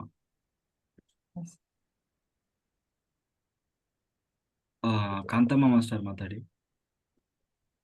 ನಮಸ್ತೆ ಮಾಸ್ಟರ್. ಹಾ, ನನ್ಗೆ ಇವತ್ತು 1 ಇಯರ್ ಪತ್ರಿಜಿ ಅವ್ರ ಸ್ಟಾರ್ಟ್ ಮಾಡಿರೋದಂತ ಗೊತ್ತೇ ಇಲ್ಲ. ನೀವು ಹೇಳ್ದಾಗ 1 ಇಯರ್ ಇವತ್ತಿಗೆ ಅಂತ ಗೊತ್ತೇ ಇಲ್ಲ. ಆದ್ರೆ ಇವತ್ತು ನಂದೊಂದು ವಿಶೇಷ ಸರ್. ನಮ್ಮ ಸಂಘದಿಂದ ನನ್ಗೆ ರಾಜ್ಯ ಪ್ರಶಸ್ತಿ ಕೊಟ್ರು ಇವತ್ತು. ನಿಮ್ಗೆ ಶೇರ್ ಮಾಡಿದೀನಿ. 2ನೇ ಬಹುಮಾನ. Okay, super. ಎಲ್ಲಾ ಈ ಧ್ಯಾನ ನಿಮ್ಮಿಂದ ಸಿಗ್ತಾ ಇದೆ. ನನಗೆ ತುಂಬಾ ಖುಷಿ ಆಗ್ತದೆ ಸರ್. ಒಂದ್ರ ಮೇಲೆ ಒಂದು ಅದು ನನ್ ಎಕ್ಸ್ಪೆಕ್ಟೇ ಮಾಡಿರ್ಲಿಲ್ಲ. ಡಿಸೆಂಬರ್ ಈಚೆಗೆ ಮಾಡಿರೋ ಆಕ್ಟಿವಿಟಿ, ಮಗ ಮಾಡಿರೋ ತೋಟದಲ್ಲಿ ಮತ್ತೆ ನಾವು ಮಾಡಿರೋ ಆಕ್ಟಿವಿಟಿಗೆಲ್ಲಾನು, ಮತ್ತೆ ನಾನು ಸೀರೆ ಬಿಸ್ನೆಸ್ ಮಾಡ್ತೀನಿ. ತುಂಬಾ ಚೆನ್ನಾಗಿ ಎಲ್ಲಾ ಬಿಸ್ನೆಸ್ ಚೆನ್ನಾಗ್ ಆಗ್ತಾ ಇದೆ. ಈ ಒಂದು ನಮ್ಮ ಶ್ರೀ ಶಕ್ತಿ ಸಂಘದಿಂದ ನನ್ಗೆ ಈ ಒಂದು ರಾಜ್ಯ ಪ್ರಶಸ್ತಿ ಡಿ.ಕೆ. ಶಿವಕುಮಾರ್ ಕಡೆಯಿಂದ ಸಿಕ್ತು ಸರ್. ಇವತ್ತು 75,000 ಚೆಕ್ ಕೊಟ್ರು. ನಿಮ್ಗೆ ಶೇರ್ ಮಾಡಿದೀನಿ ನಮ್ ಗುಂಪಿಗೆ. ತುಂಬಾ ಖುಷಿ ಆಗ್ತದೆ ಸರ್ ಇವತ್ತು. ನೀವು ಬರೀ ಖುಷಿ ಆಯ್ತು ಅಂತ ಹೇಳಿದ್ರೆ ಹೆಂಗೆ? ಎಲ್ಲರಿಗೂ ಸ್ವೀಟ್ ಗೀಟ್ ಕೊಡಿಸ್ಬೇಕು ನೀವು. ಆಯ್ತು ಸರ್, ಕೊಡ್ಸೋಣ. ಬರುವಾಗ ಪಕ್ಕ ನೆಕ್ಸ್ಟ್ ಸ್ವೀಟ್ ತಗೊಂಡ್ ಹೌದು ಸರ್, ಎಲ್ರಿಗೂನು ಪೇಡ ಮಾಡಿಸ್ಕೊಂಡ್ ಬರ್ತೀನಿ ಅಷ್ಟೇ ಅಷ್ಟೇ. ಹ್ಮ್, ನೆಕ್ಸ್ಟ್ ಬಂದಾಗ. ಓಕೆ. ಎಲ್ಲರೂ ನೆನ್ಪಿಟ್ಕೋಬೇಕಾ, ಎಲ್ಲೋದ್ರು ಬಿಡಬಾರ್ದು ಅವ್ರನ್ನ. ಓಕೆ ಸರ್, ಆಯ್ತು. ಹಾಗಾಗಿ ಅದನ್ನ ಕೇಳ್ಕೊಳ್ಳೋಣ ಅಂತ ಹ್ಯಾಂಡ್ ರೈಸ್ ಮಾಡ್ಬೇಕು ಸರ್. ಓಕೆ ಮೇಡಮ್, ನೆಕ್ಸ್ಟ್ ರಾಷ್ಟ್ರ ಪ್ರಶಸ್ತಿ ಸಿಗುತ್ತೆ ಬಿಡ್ರಿ, ಹಂಗೆ ಕಂಟಿನ್ಯೂ ಮಾಡಿ. ಹೌದು ಸರ್. ಇಲ್ಲ ಸರ್, ನಾನು ಡೈಲಿ ಮಾಡ್ತೀನಿ. ಸ್ವಲ್ಪ ಈ ತಿಂಗಳು ಅದೇ ಬಿಸಿ ಇದೆ ಸ್ವಲ್ಪ. ಹಂಗಾಗಿ ನಾನು ಇದು ಆನ್ ಮಾಡ್ಕೊಂಡಿರ್ಲಿಲ್ಲ ಅಷ್ಟೇ. ನಾನು ಕೇಳ್ತಾ ಇರ್ತೀನಿ. ಓಕೆ, ರಾಜ್ಯ ಪ್ರಶಸ್ತಿ ವಿಜೇತ ಕಾಂತಮ್ಮ ಮಾಸ್ಟರ್ಗೆ ಕಂಗ್ರ್ಯಾಚುಲೇಷನ್. ಓಕೆ, ನಿಮ್ಗೆ ಶೇರ್ ಮಾಡಿದೀನಿ ಸರ್ ವಾಟ್ಸಪ್ ಅಲ್ಲಿ ಇವತ್ತಿನ photos. Congratulations madam. Thank you madam. ಹಾ ಸರ್. ತುಂಬಾ ಸ್ಯಾರಿನೂ ತುಂಬಾ ಸೇಲ್ ಆಯ್ತು ಇವತ್ತು ಅಲ್ಲಿ ಇದು ಸ್ಟಾಲ್ ಹಾಕಿರೋ ಕಡೆ. ಒಳ್ಳೆ ಅಧಿಕಾರಿಗಳ ಜೊತೆ ಇರೋರೆ, ಅವ್ರ ಜೊತೆ ಹೋಗ್ತಿರೋರೆ ಬಂದು ತಗೊಂಡೋದ್ರು ಸರ್. ಆಮೇಲೆ ದುಡ್ಡು ಹಾಕಿದ್ರು ಎಲ್ಲಾನು. ತುಂಬಾ ಚೆನ್ನಾಗಿದೆ ಸ್ಯಾರೀಸ್ ಅಂತೆಲ್ಲ ಹೇಳಿ ತುಂಬಾ ಖುಷಿ ಆಯ್ತು. ತುಂಬಾ ಚೆನ್ನಾಗಿ ವ್ಯಾಪಾರ ಆಯ್ತು ಇವತ್ತು ಅಲ್ಲಿ ಸೇಲ್ ಹಾಕಿದ್ದಕ್ಕೂ, ರಾಜ್ಯ ಪ್ರಶಸ್ತಿ ಬಂದಿದ್ದಕ್ಕೂ, 2ನೇ ಬಹುಮಾನ. ಖುಷಿ ಆಯ್ತು ಸರ್. ಅದನ್ನ ಶೇರ್ ಮಾಡ್ಕೊಳಕ್ ಇಷ್ಟಪಟ್ಟೇನೆ. Very good madam. Thank you. Lakshmi master ಮಾತಾಡಿ. ನಮಸ್ಕಾರ ಸರ್, ಎಲ್ರಿಗೂ ನಮಸ್ಕಾರ. ಫಸ್ಟ್ ಆಫ್ ಆಲ್ ನಿಮ್ಗೆ ಕಂಗ್ರ್ಯಾಚುಲೇಷನ್ ಹೇಳ್ಬೇಕು. ನೀವು ಸ್ಟಾರ್ಟ್ ಮಾಡಿದ ಫಸ್ಟ್ ದಿನದಿಂದ ನಾನ್ ಸ್ಟಾರ್ಟ್ ಮಾಡಿದ್ದು. ಸೊ ನಿಮ್ ಜೊತೆ ನಾನು 1 ಇಯರ್ ಕಂಪ್ಲೀಷನ್ ಆಗಿದ್ದು ತುಂಬಾನೇ ಖುಷಿ ಆಯ್ತು ಸರ್. ನಿಜವಾಗ್ಲು ಯಾವ ಹಂತದಿಂದ ಹೇಗೆ ಬಂದ್ರಿ ಅನ್ನೋದು ನಾನು ನೋಡಿದ್ದೀನಿ. ಎಂತ ಅಡಚಣೆಗಳು ಇದ್ರೂ ಕೂಡ ಅದನ್ನೆಲ್ಲ ಮೀರಿ ನೀವು ಬಂದಿದ್ದೀರಾ, ಅದನ್ನ ನಾನ್ ನೋಡಿದ್ದೀನಿ. But that was really hats off to you sir. ಅದು ಅದೇ ಹೇಗೆ ಅಂತ ಅದು ಎಕ್ಸ್ಪ್ರೆಸ್ ಮಾಡೋದಕ್ಕೆ ವರ್ಡ್ಸ್ಗಳೇ ಇಲ್ಲ. ಅಷ್ಟು ಎಷ್ಟು ಕಷ್ಟ ಆಗಿತ್ತು ಒಂದ್ಸತಿ ಒಂದ್ ಟೈಮಲ್ಲಿ ಅನ್ನೋದು ಚೆನ್ನಾಗ್ ಗೊತ್ತಿತ್ತು. ಅದನ್ನ ಮೀರಿ ನೀವು ಬಂದ್ರಲ್ಲ, ಅದು ನಂಗೆ ತುಂಬಾ ಖುಷಿಯಾಗಿತ್ತು ಸರ್. ನೀವು ಅದನ್ನೆಲ್ಲ ಜಯಿಸ್ಕೊಂಡು ನೀವು ಬಂದಿದ್ದು ನಂಗೆ ಭಾರಿ ಖುಷಿ ಆಯ್ತು. 1 ವರ್ಷ ಇಷ್ಟು ಕಷ್ಟಪಟ್ಟು ನೀವು ಕಂಪ್ಲೀಷನ್ ಮಾಡಿದಿರಲ್ಲ, ಅದು ನಂಗೆ ಭಾರಿ ಖುಷಿ ಆಯ್ತು ಸರ್. ಅದನ್ನ ಹೇಳಕ್ಕಂತಾನೆ ನಾನು ಹ್ಯಾಂಡ್ ರೈಸ್ ಮಾಡಿದ್ದು. ಏನಿಲ್ಲ ಮಾಡಂಗೆ ಅಷ್ಟೇ. ಒಂದು ಒಳ್ಳೆ ಕೆಲಸ ಮಾಡುವಾಗ 100 ವಿಘ್ನ ಅಂತೀವಲ್ಲ, ಹಾಗೆ ಅವನ್ನೆಲ್ಲ. ಮತ್ತೆ ಅದಕ್ಕೆ ಹೇಳೋದು, ಪ್ರತಿಯೊಂದು ಸವಾಲುಗಳು ನಮಗೊಂದು ಅಪಾರ್ಚುನಿಟಿ ಅಷ್ಟೇ ಅದು. ನಾವು ಅಲ್ಲೇ ಹತ್ಕೊಂತ ಕೂತ್ರೆ ಸವಾಲು ನಮ್ಮನ್ನ ತೊಳೆದು ಹಾಕ್ಬಿಡ್ತದೆ. ಆ ಸವಾಲನ್ನೇ ಒಂದು ಅಪಾರ್ಚುನಿಟಿ ಆಗಿ ಮಾಡ್ಕೊಳ್ಬೇಕು ನಾವು. ಅವತ್ತು ಫಸ್ಟ್ ಡೇ ನೋಡಿದಕ್ಕೂನು ಇವಾಗ ನೋಡಿದಕ್ಕೂನು ಎಷ್ಟು ಬೆಳ್ದಿದ್ದೀರಾ ಸರ್ ನೀವು. ಎಷ್ಟು ನಿಜ ಸಿಕ್ಕಾಪಟ್ಟೆ ಬೆಳ್ದಿದ್ದೀರಾ ನೀವು. ಅದೆಲ್ಲ ಭಗವಂತನ ಕೃಪೆನೇ ಅನ್ಸುತ್ತೆ. ಮತ್ತೆ ಎಲ್ರೂ ಸಹಾಯ ಮಾಡಿದ್ದಾರೆ, ಎಲ್ರೂ ಹೆಲ್ಪ್ ಮಾಡಿದ್ದಾರೆ, ಕೈ ಜೋಡಿಸಿದ್ದಾರೆ ನಿಮ್ಗೆ. ಬಟ್ ನಿಮ್ ಪಾತ್ರ ಅನ್ನೋದು ಯಾವ್ದಕ್ಕೂ ಮ್ಯಾಚ್ ಇಲ್ಲ ಸರ್. ಅದು ಎಷ್ಟು ಕಷ್ಟಪಟ್ಟಿದ್ದೀರಾ ಅನ್ನೋದು ಗೊತ್ತಾಗುತ್ತೆ ನನ್ಗೆ. ಆ ನಗು ಒಂದು ಇದೆಯಲ್ಲ ಸರ್, ಅದು ನಂಗೆ ತುಂಬಾ ಇಷ್ಟ ನೀವು ನಗೋದು. I just wanted to see that smile on your face today. ತುಂಬಾ ಖುಷಿ ಆಯ್ತು ಸರ್. ಅಷ್ಟೇ ಮೇಡಮ್, ಲಾಸ್ಟಿಗೆ ಎಂಡ್ ಆಫ್ ದ ಡೇ ಅದೊಂದೇ ಉಳಿಯೋದು ಅಲ್ವಾ?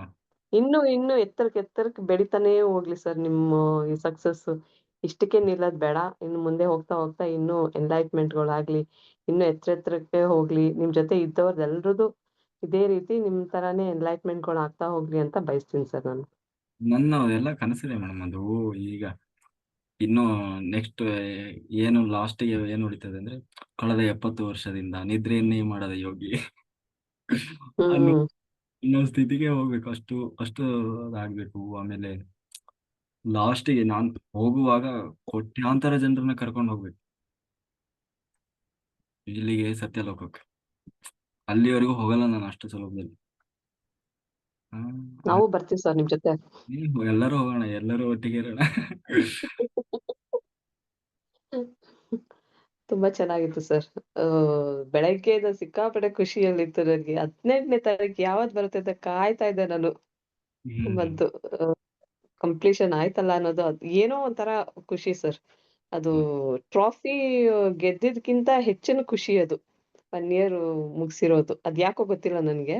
ಎಲ್ಲರೂ ಬಟ್ ಇದು ಮಾತ್ರ ಎಲ್ಲರೂ ಕೇಳ್ತಿದ್ದಾರೆ, ಮತ್ತೆ ಏನು ಸರ್ ಸೆಲೆಬ್ರೇಷನ್ ಇಲ್ವಾ ಅಂತ ಹೇಳಿ. ನಾನು ಇರ್ಲಿಲ್ಲ, ಸ್ವಲ್ಪ ಎಲ್ಲ ಹೊರಗಡೆ ಹೋಗಿದ್ದೆ, ಬಿಸಿ ಇದ್ದೆ. ಆ, ಹ್ಮ್. ಏನ್ ಸೆಲೆಬ್ರೇಷನ್ ಮಾಡೋದಂದ್ರೆ ಖುಷಿ, ನಾವೇ ಖುಷಿ ಪಡ್ಬೋದಷ್ಟೇ ಹೇಳ್ಕೊಂಡು ಅಲ್ವಾ? ಹೆಂಗಿದ್ರು ಶುಕ್ರವಾರ ಸರ್ ಅದನ್ನ ಸೆಲೆಬ್ರೇಷನ್ ಮಾಡ್ಬೇಕಲ್ವಾ ಸರ್? ನೀವು ಖುಷಿ ಪಡ್ಬೇಕು. ಅದು ನಿಮ್ದು ಸಕ್ಸಸ್ ಅಲ್ವಾ ಸರ್ ಅದು? ನೀವು ಖುಷಿ ಪಡ್ಲೇಬೇಕು. ನೀವು ಸೆಲೆಬ್ರೇಟ್ ಮಾಡ್ಲೇಬೇಕು. ಅದು ನಿಮ್ ಹಕ್ಕು ಅಲ್ವಾ ಅದು? ಹೌದು, ಮಾಡೋಣ ಮುಂದೆ ಹ್ಮ್. ಯಾವಾಗ ಮಾಡಿ ಒಂದ್ ದಿವಸ ಇಡೋಣ. ಆಯ್ತು ಸರ್. ನೃತ್ಯ. ಹ್ಮ್. ಅವಾಗ ಒಂದು ಮಂಡಲ ಕಂಪ್ಲೀಟ್ ಆದ ತಕ್ಷಣ ಮಾಡ್ತಿದ್ವಿ ಮೊದ್ಲಿಗೆ. ಆ, ಹ್ಮ್. ಇವಾಗ ಹೆಂಗಿದ್ರು ವೀಕ್ಲಿ ನಡೀತದಲ್ಲ, ಶುಕ್ರವಾರ. ಆ, ಹ್ಮ್. ಹಂಗಾಗಿ ಅದು ನಡೀತಾನೆ ಇದೆ. ಅದೇ thank you so much sir. ಆ ಟೈಮಲ್ಲಿ ತುಂಬಾ ಕೆಲವೊಮ್ಮೆ ಚಾಲೆಂಜಸ್ಗಳಿತ್ತು. ಎಂತ ಚಾಲೆಂಜ್ ಅಂದ್ರೆ, ಬೇರೆಯವರಾಗಿದ್ರೆ ಏನು ಬೇಡ, ಎಲ್ಲ ಹೆದರಿ ಓಡಿ ಹೋಗಿರೋರು ಎಲ್ಲ ಬಿಟ್ಟು. ಬಟ್ ಅಂದ್ರೆ ಆ ಟೈಮಲ್ಲಿ ತುಂಬಾ ಜನ ಮಾಸ್ಟರ್ಸ್ ಮೋರಲಿ ಸಪೋರ್ಟ್ ಮಾಡಿದ್ದಾರೆ. ಅಂದ್ರೆ ನಮ್ಮ ಜೊತೆ ಇದ್ದಾರೆ. ನಮ್ಮ ಒಂದು ನಂಬಿಕೆ ಮೇಲೆ, ಆಮೇಲೆ ಏನೋ ಒಂದು ಕಾನ್ಫಿಡೆನ್ಸ್. ಯಾಕೆಂದ್ರೆ ನಮ್ಮ ವಯಸ್ಸಿಗೂ ನಮ್ಮ ಇದಕ್ಕೂ ಯಾವುದನ್ನು ಇದು ಮಾಡಕ್ ಏನು ಪರಿಗಣನೆ ಮಾಡದೆ ಆ ಟೈಮಲ್ಲಿ ತುಂಬಾ ಜನ ಮಾಸ್ಟರ್ಸ್ ನಿಂತಿದ್ದಾರೆ. ಅಂದ್ರೆ ಜೊತೆಗೆ ಅದೇ ಮುಖ್ಯ. ಬೇರೆ ಇನ್ನೇನೋ ಅದು ಮಾಡಿದ್ರು ಇದು ಮಾಡಿದ್ರು ಅದೆಲ್ಲ ಆ ಟೈಮಲ್ಲಿ ಯಾರಿಗೇ ಆದ್ರೂ ಅಷ್ಟೇ ಮೋರಲ್ ಸಪೋರ್ಟ್ ಅನ್ನೋದು ಬಹಳ ಮುಖ್ಯ. ಹಾಗೆ ತುಂಬಾ ಜನ ಮಾಸ್ಟರ್ ಹೌದು ಸರ್. ನಾವಿದೀವಿ ನಿಮ್ ಜೊತೆಗೆ ಅನ್ನೋ ಒಂದು ಮಾತಿದೆಯಲ್ವಾ, ಅದು ನಮ್ಮನ್ನ ತುಂಬಾ ಏನೋ ಎತ್ತರಕ್ಕೆ ಕರ್ಕೊಂಡು ಹೋಗ್ತದೆ, ತುಂಬಾ ಸ್ಟ್ರಾಂಗ್ ಮಾಡ್ತದೆ ಯಾರಿಗಾದ್ರೂ ಅಷ್ಟೇ. ಅದಕ್ಕೆ ಹೇಳೋದು ಅಭಯ ದಾನ ಅನ್ನುವುದು ಸರ್ವಶ್ರೇಷ್ಠವಾದ ದಾನ ಅಂತ ಹೇಳಿ ಇದರಲ್ಲಿ ಬರ್ತದೆ ಭಾಗವತದಲ್ಲಿ. ಅಭಯದಾನ ಹ್ಮ್. ಅಂದ್ರೆ ಎಲ್ಲಾ ದಾನಗಳಲ್ಲೂ ಶ್ರೇಷ್ಠವಾದದ್ದು ಯಾವುದು ಅಂದ್ರೆ ಅಭಯದಾನ. ಯಾವ ಲಕ್ಷ್ಮಿ ಇಲ್ಲ ಅಂದ್ರೂ ನಡೀತದಂತೆ, ಬದುಕ್ಬೋದಂತೆ. ಆದ್ರೆ ಧೈರ್ಯ ಲಕ್ಷ್ಮಿ ಇಲ್ಲ ಅಂದ್ರೆ ಬದುಕುವಂತ ಅದು ಕರೆಕ್ಟ್ ಸರ್. ಅಷ್ಟಲಕ್ಷ್ಮಿಯರಲ್ಲಿ ಧನಲಕ್ಷ್ಮಿ, ಗಜಲಕ್ಷ್ಮಿ, ಯಾವ ಲಕ್ಷ್ಮಿ ಇಲ್ಲ ಅಂದ್ರೆ ನಡೀತದೆ. ಆದ್ರೆ ಧೈರ್ಯ ಲಕ್ಷ್ಮಿ ಇರ್ಬೇಕಂತೆ ಕೊನೆಯವರೆಗೂ. ರಾಜಲಕ್ಷ್ಮಿ ಯಾರು ಹೋದ್ರೂ ನಡೀತದಂತೆ. ಆ ಅಷ್ಟು ಮುಖ್ಯ ಇರ್ತದೆ. ಹಂಗಾಗಿ ಬಟ್ ಅದನ್ನ ಜಯಿಸ್ಕೊಂಡ್ ಬಂದ್ರಲ್ಲ ಸರ್, ಅದು ತುಂಬಾ ಹ್ಯಾಟ್ಸ್ ಆಫ್ ಅನ್ಬೇಕು ಅದಕ್ಕೆ. ಅದನ್ನ ಒಂದು ಆಪರ್ಚುನಿಟಿ ಆಗಿ ತಗೊಂಡು ನೀವು ಬಂದ್ರಲ್ಲ, ಅದಕ್ಕೇನೆ ಫಸ್ಟ್ ಡೇ ಇಂದ ನಾನು ನಿಮ್ ಜೊತೆ ನಿಂತಿದ್ದು. ಇದು 2 ಭಾಗ ಆದ್ರೂ ಕೂಡ ನಿಮ್ ಜೊತೆನೆ ನಾನು ಮಾಡ್ಬೇಕು ಅನ್ನೋ ಸಂಕಲ್ಪ ಮಾಡ್ಕೊಂಡಿದ್ದೆ ನಾನು. ಆದ್ರೂ it was really nice sir. ನಾನು ತಗೊಂಡಿದ್ದ ಡಿಸಿಷನ್ ಕೂಡ ತುಂಬಾ ಒಳ್ಳೇದಿತ್ತು ಅಂತ ಅನಿಸ್ತಾ ಇದೆ ಈಗ. ಮತ್ತೆ ನೀವು ಎಷ್ಟು ಪೇಷನ್ಸ್ ಇಂದ ಎಲ್ಲಾರ್ ಕ್ವೆಶ್ಚನ್ಸ್‌ಗಳು ಆನ್ಸರ್ ಮಾಡ್ತಿದ್ರಲ್ಲ ಸರ್, ಅದು ನಂಗೆ ತುಂಬಾ ಇಷ್ಟ ಆಗಿದ್ದು ನಿಮ್ದಿದು. ಯಾರೇ ಎಷ್ಟೇ ಪ್ರಶ್ನೆ ಹಾಕ್ಲಿ, ಯಾರೇ ಎಷ್ಟೇ ಏನೇ ಕೇಳಲಿ ಎಲ್ಲದಕ್ಕೂ ನೀವು ಎಷ್ಟು ನೀಟಾಗಿ ಆನ್ಸರ್ ಕೊಡ್ತಾ ಇದ್ರಿ. ಎಷ್ಟು ಪೇಷನ್ಸ್ ಇಂದ ನೀವು ಎಲ್ರಿಗೂ ಎಕ್ಸ್‌ಪ್ಲೇನ್ ಮಾಡ್ತಿದ್ರಿ. ಅದು ಎಲ್ರೂನು ಹಿಡಿದಿಟ್ಟಿತ್ತು. ಯಾರಿಗೂ ಇಷ್ಟೊಂದು ಪೇಷನ್ಸ್ ಇರೋದಿಲ್ಲ ಸರ್. ಯಾವ್ದೇ ಹೈಯರ್ ಮಾಸ್ಟರ್ಸ್‌ಗಳಿಗೆ ಇಷ್ಟು ಪೇಷನ್ಸ್ ಇರೋದಿಲ್ಲ. ಏನೋ ಒಂದು ಆನ್ಸರ್ ಹೇಳ್ಬಿಟ್ಟು ಬಿಟ್ಬಿಡ್ತಾರೆ. ಇಲ್ಲಾಂದ್ರೆ ಕೋಪ ಮಾಡ್ಕೋತಾರೆ. ಇಲ್ಲ ಒಂದು ರೆಸ್ಪಾಂಡೇ ಮಾಡೋದಿಲ್ಲ. ಆ ತರ ಎಲ್ಲ ನೋಡಿದೀನಿ ನಾನು. ಆ ತರ ಎಲ್ಲ ಇದ್ದಾಗ ನೀವು ಅಷ್ಟು ಪೇಷನ್ಸ್ ಇಂದ ನಾನು ಎಷ್ಟು ರೀತಿ ಕ್ವೆಶ್ಚನ್ಸ್ಗಳು ಕೇಳ್ತಿದ್ದೆ, ನಿಮ್ಗೆ ತಲೆ ತಿಂತಿದ್ದೆ. ಬಟ್ ಆದ್ರೂ ನೀವು ಅಷ್ಟು ನೀಟಾಗಿ ಅಷ್ಟು ಪೇಶನ್ಸ್ ಇಂದ ಎಕ್ಸ್ಪ್ಲೈನ್ ಮಾಡ್ತಿದ್ರಿ, ತುಂಬಾ ಕನ್ವಿನ್ಸಿಂಗ್ ಆಗಿರೋದು. ಮತ್ತೆ ಎಲ್ಲಾ ಪ್ರಾಬ್ಲಮ್ಸ್ಗೂ ನಿಮ್ಮ ಹತ್ರ ಸೊಲ್ಯೂಷನ್ ಇರೋದು ಸರ್. ಋಷಭ ಮತ್ತೆ ಆ ಸೊಲ್ಯೂಷನ್ ತುಂಬಾ ಚೆನ್ನಾಗಿ ವರ್ಕ್ ಆಗೋದು ಕೂಡ. ಇದರಲ್ಲಿ ಋಷಭದೇವ ಭರತ ಚಕ್ರವರ್ತಿಯ ತಂದೆ ಇದನ್ನು ಋಷಭನಾಥ ಅಂತೀವಲ್ಲ, ಜೈನ ಧರ್ಮದ ಮೂಲ ಪುರುಷ. ಆ ಅವನ ಉಪದೇಶ ಬರ್ತದೆ ಭಾಗವತದಲ್ಲಿ. ಅದರಲ್ಲಿ ಅವರು ಸ್ಪಷ್ಟವಾಗಿ ಹೇಳ್ತಾರೆ, ಯಾರಾದ್ರೂ ಒಂದು ಪ್ರಶ್ನೆ ಕೇಳಿದ್ರೆ ಸಿಟ್ಟು ಮಾಡದೆ ಸಂಯಮದಿಂದ ತಾಳ್ಮೆಯಿಂದ ಅರ್ಥೈಸಿ ಹೇಳಬೇಕು, ಅದು ನಮ್ಮ ಧರ್ಮ. ಯಾಕೆಂದ್ರೆ ನಿನ್ನ ಆ ಒಂದು ಮಾತು ಎರಡು ಮಾತು ಇಡೀ ಅವರ ಭವಿಷ್ಯವನ್ನೇ ಬದಲಾಯಿಸಬಹುದು. ಅವರನ್ನ ಬಹಳ ಎತ್ತರಕ್ಕೆ, ಅಂದ್ರೆ ಒಂದು ಆತ್ಮವನ್ನ ಎಲ್ಲಿಗೋ ತಗೊಂಡು ಹೋಗ್ಬಿಡ್ಬೋದು. ನೀನು ಗೊತ್ತಿಲ್ಲ ಹೋಗೆ ಅಂತ ಇದು ಮಾಡಿಬಿಟ್ರೆ ಅವನಿಗೆ ಹೆಂಗ್ ಹೋಗ್ಬೇಕಲ್ವ, ಮುಂದಕ್ಕೆ ಹೇಗೆ ಹೋಗೋದು? ಹಾಗಾಗಿ ಪಾಂಡಿತ್ಯ ಅನ್ನೋದು ಇರೋದು ಪ್ರದರ್ಶನಕ್ಕಾಗಿ ಅಲ್ಲಿ, ಅಥವಾ ನಾವು ಅದನ್ನೇ ಮೇಂಟೈನ್ ಮಾಡ್ಲಿಕ್ಕಾಗಿ ಇರೋದಲ್ಲ, ಅದು ಹಂಚ್ಲಿಕ್ಕಾಗಿರೋದು. ಹಾಗಾಗಿ ಅದರಲ್ಲಿ ಏನಿಲ್ಲ. ಕೇಳಿ ತಿಳ್ಕೊಳ್ಬೇಕು, ಅದು ಮುಖ್ಯ. ಆದ್ರೆ ಆಧ್ಯಾತ್ಮ ಪ್ರಶ್ನೆಗಳನ್ನ ಕೇಳಬೇಕು, ಕೆಲವೊಮ್ಮೆ ಅನಾವಶ್ಯಕವಾಗಿ ಏನೇನೋ ಕೇಳೋದು, ಅದೆಲ್ಲ ಮಾಡಿದ್ರೆ ಅದೇನಾಗ್ತದೆ, ನಮಗೆ ಹೇಳಕ್ ಬೇಜಾರಲ್ಲ, ಆದ್ರೆ ಬೇರೆಯವರು ಕ್ಲಾಸಲ್ಲಿ ಇರ್ತಾರಲ್ವ, ಅವರ ಸಮಯ ವ್ಯರ್ಥ ಆಗ್ಬಾರ್ದು ಅಷ್ಟೇ. ಬಿಟ್ರೆ ಮತ್ತಿನ್ನೇನಿಲ್ಲ. ಕಂಗ್ರಾಚುಲೇಷನ್ಸ್. ಅಲ್ಲ ಸರ್, ಕ್ಲಾಸ್ ಅಲ್ಲೇ ಅಂತ ಅಲ್ಲ, ಇವನ್ ಕಾಲ್ ಮಾಡಿ ನಿಮ್ಗೆ ಏನಾದ್ರು ಪ್ರಶ್ನೆ ಕೇಳಿದ್ರು ಕೂಡ ಅಷ್ಟು ಸಮಾಧಾನದಿಂದ ಪೇಶನ್ಸ್ ಇಂದ ನೀವು ಆನ್ಸರ್ ಮಾಡ್ತಿದ್ರಲ್ವಾ. ನೀವೆಲ್ಲ ಆಡಿಯೋಸ್ಗಳು ಹಾಕ್ತಿದ್ರಲ್ಲ, ಅದನ್ನೆಲ್ಲ ಕೇಳ್ತಾ ಇದ್ದೆ, ಪ್ರತಿಯೊಂದು ಕೇಳ್ತಾ ಇದ್ದೆ ನಾನು.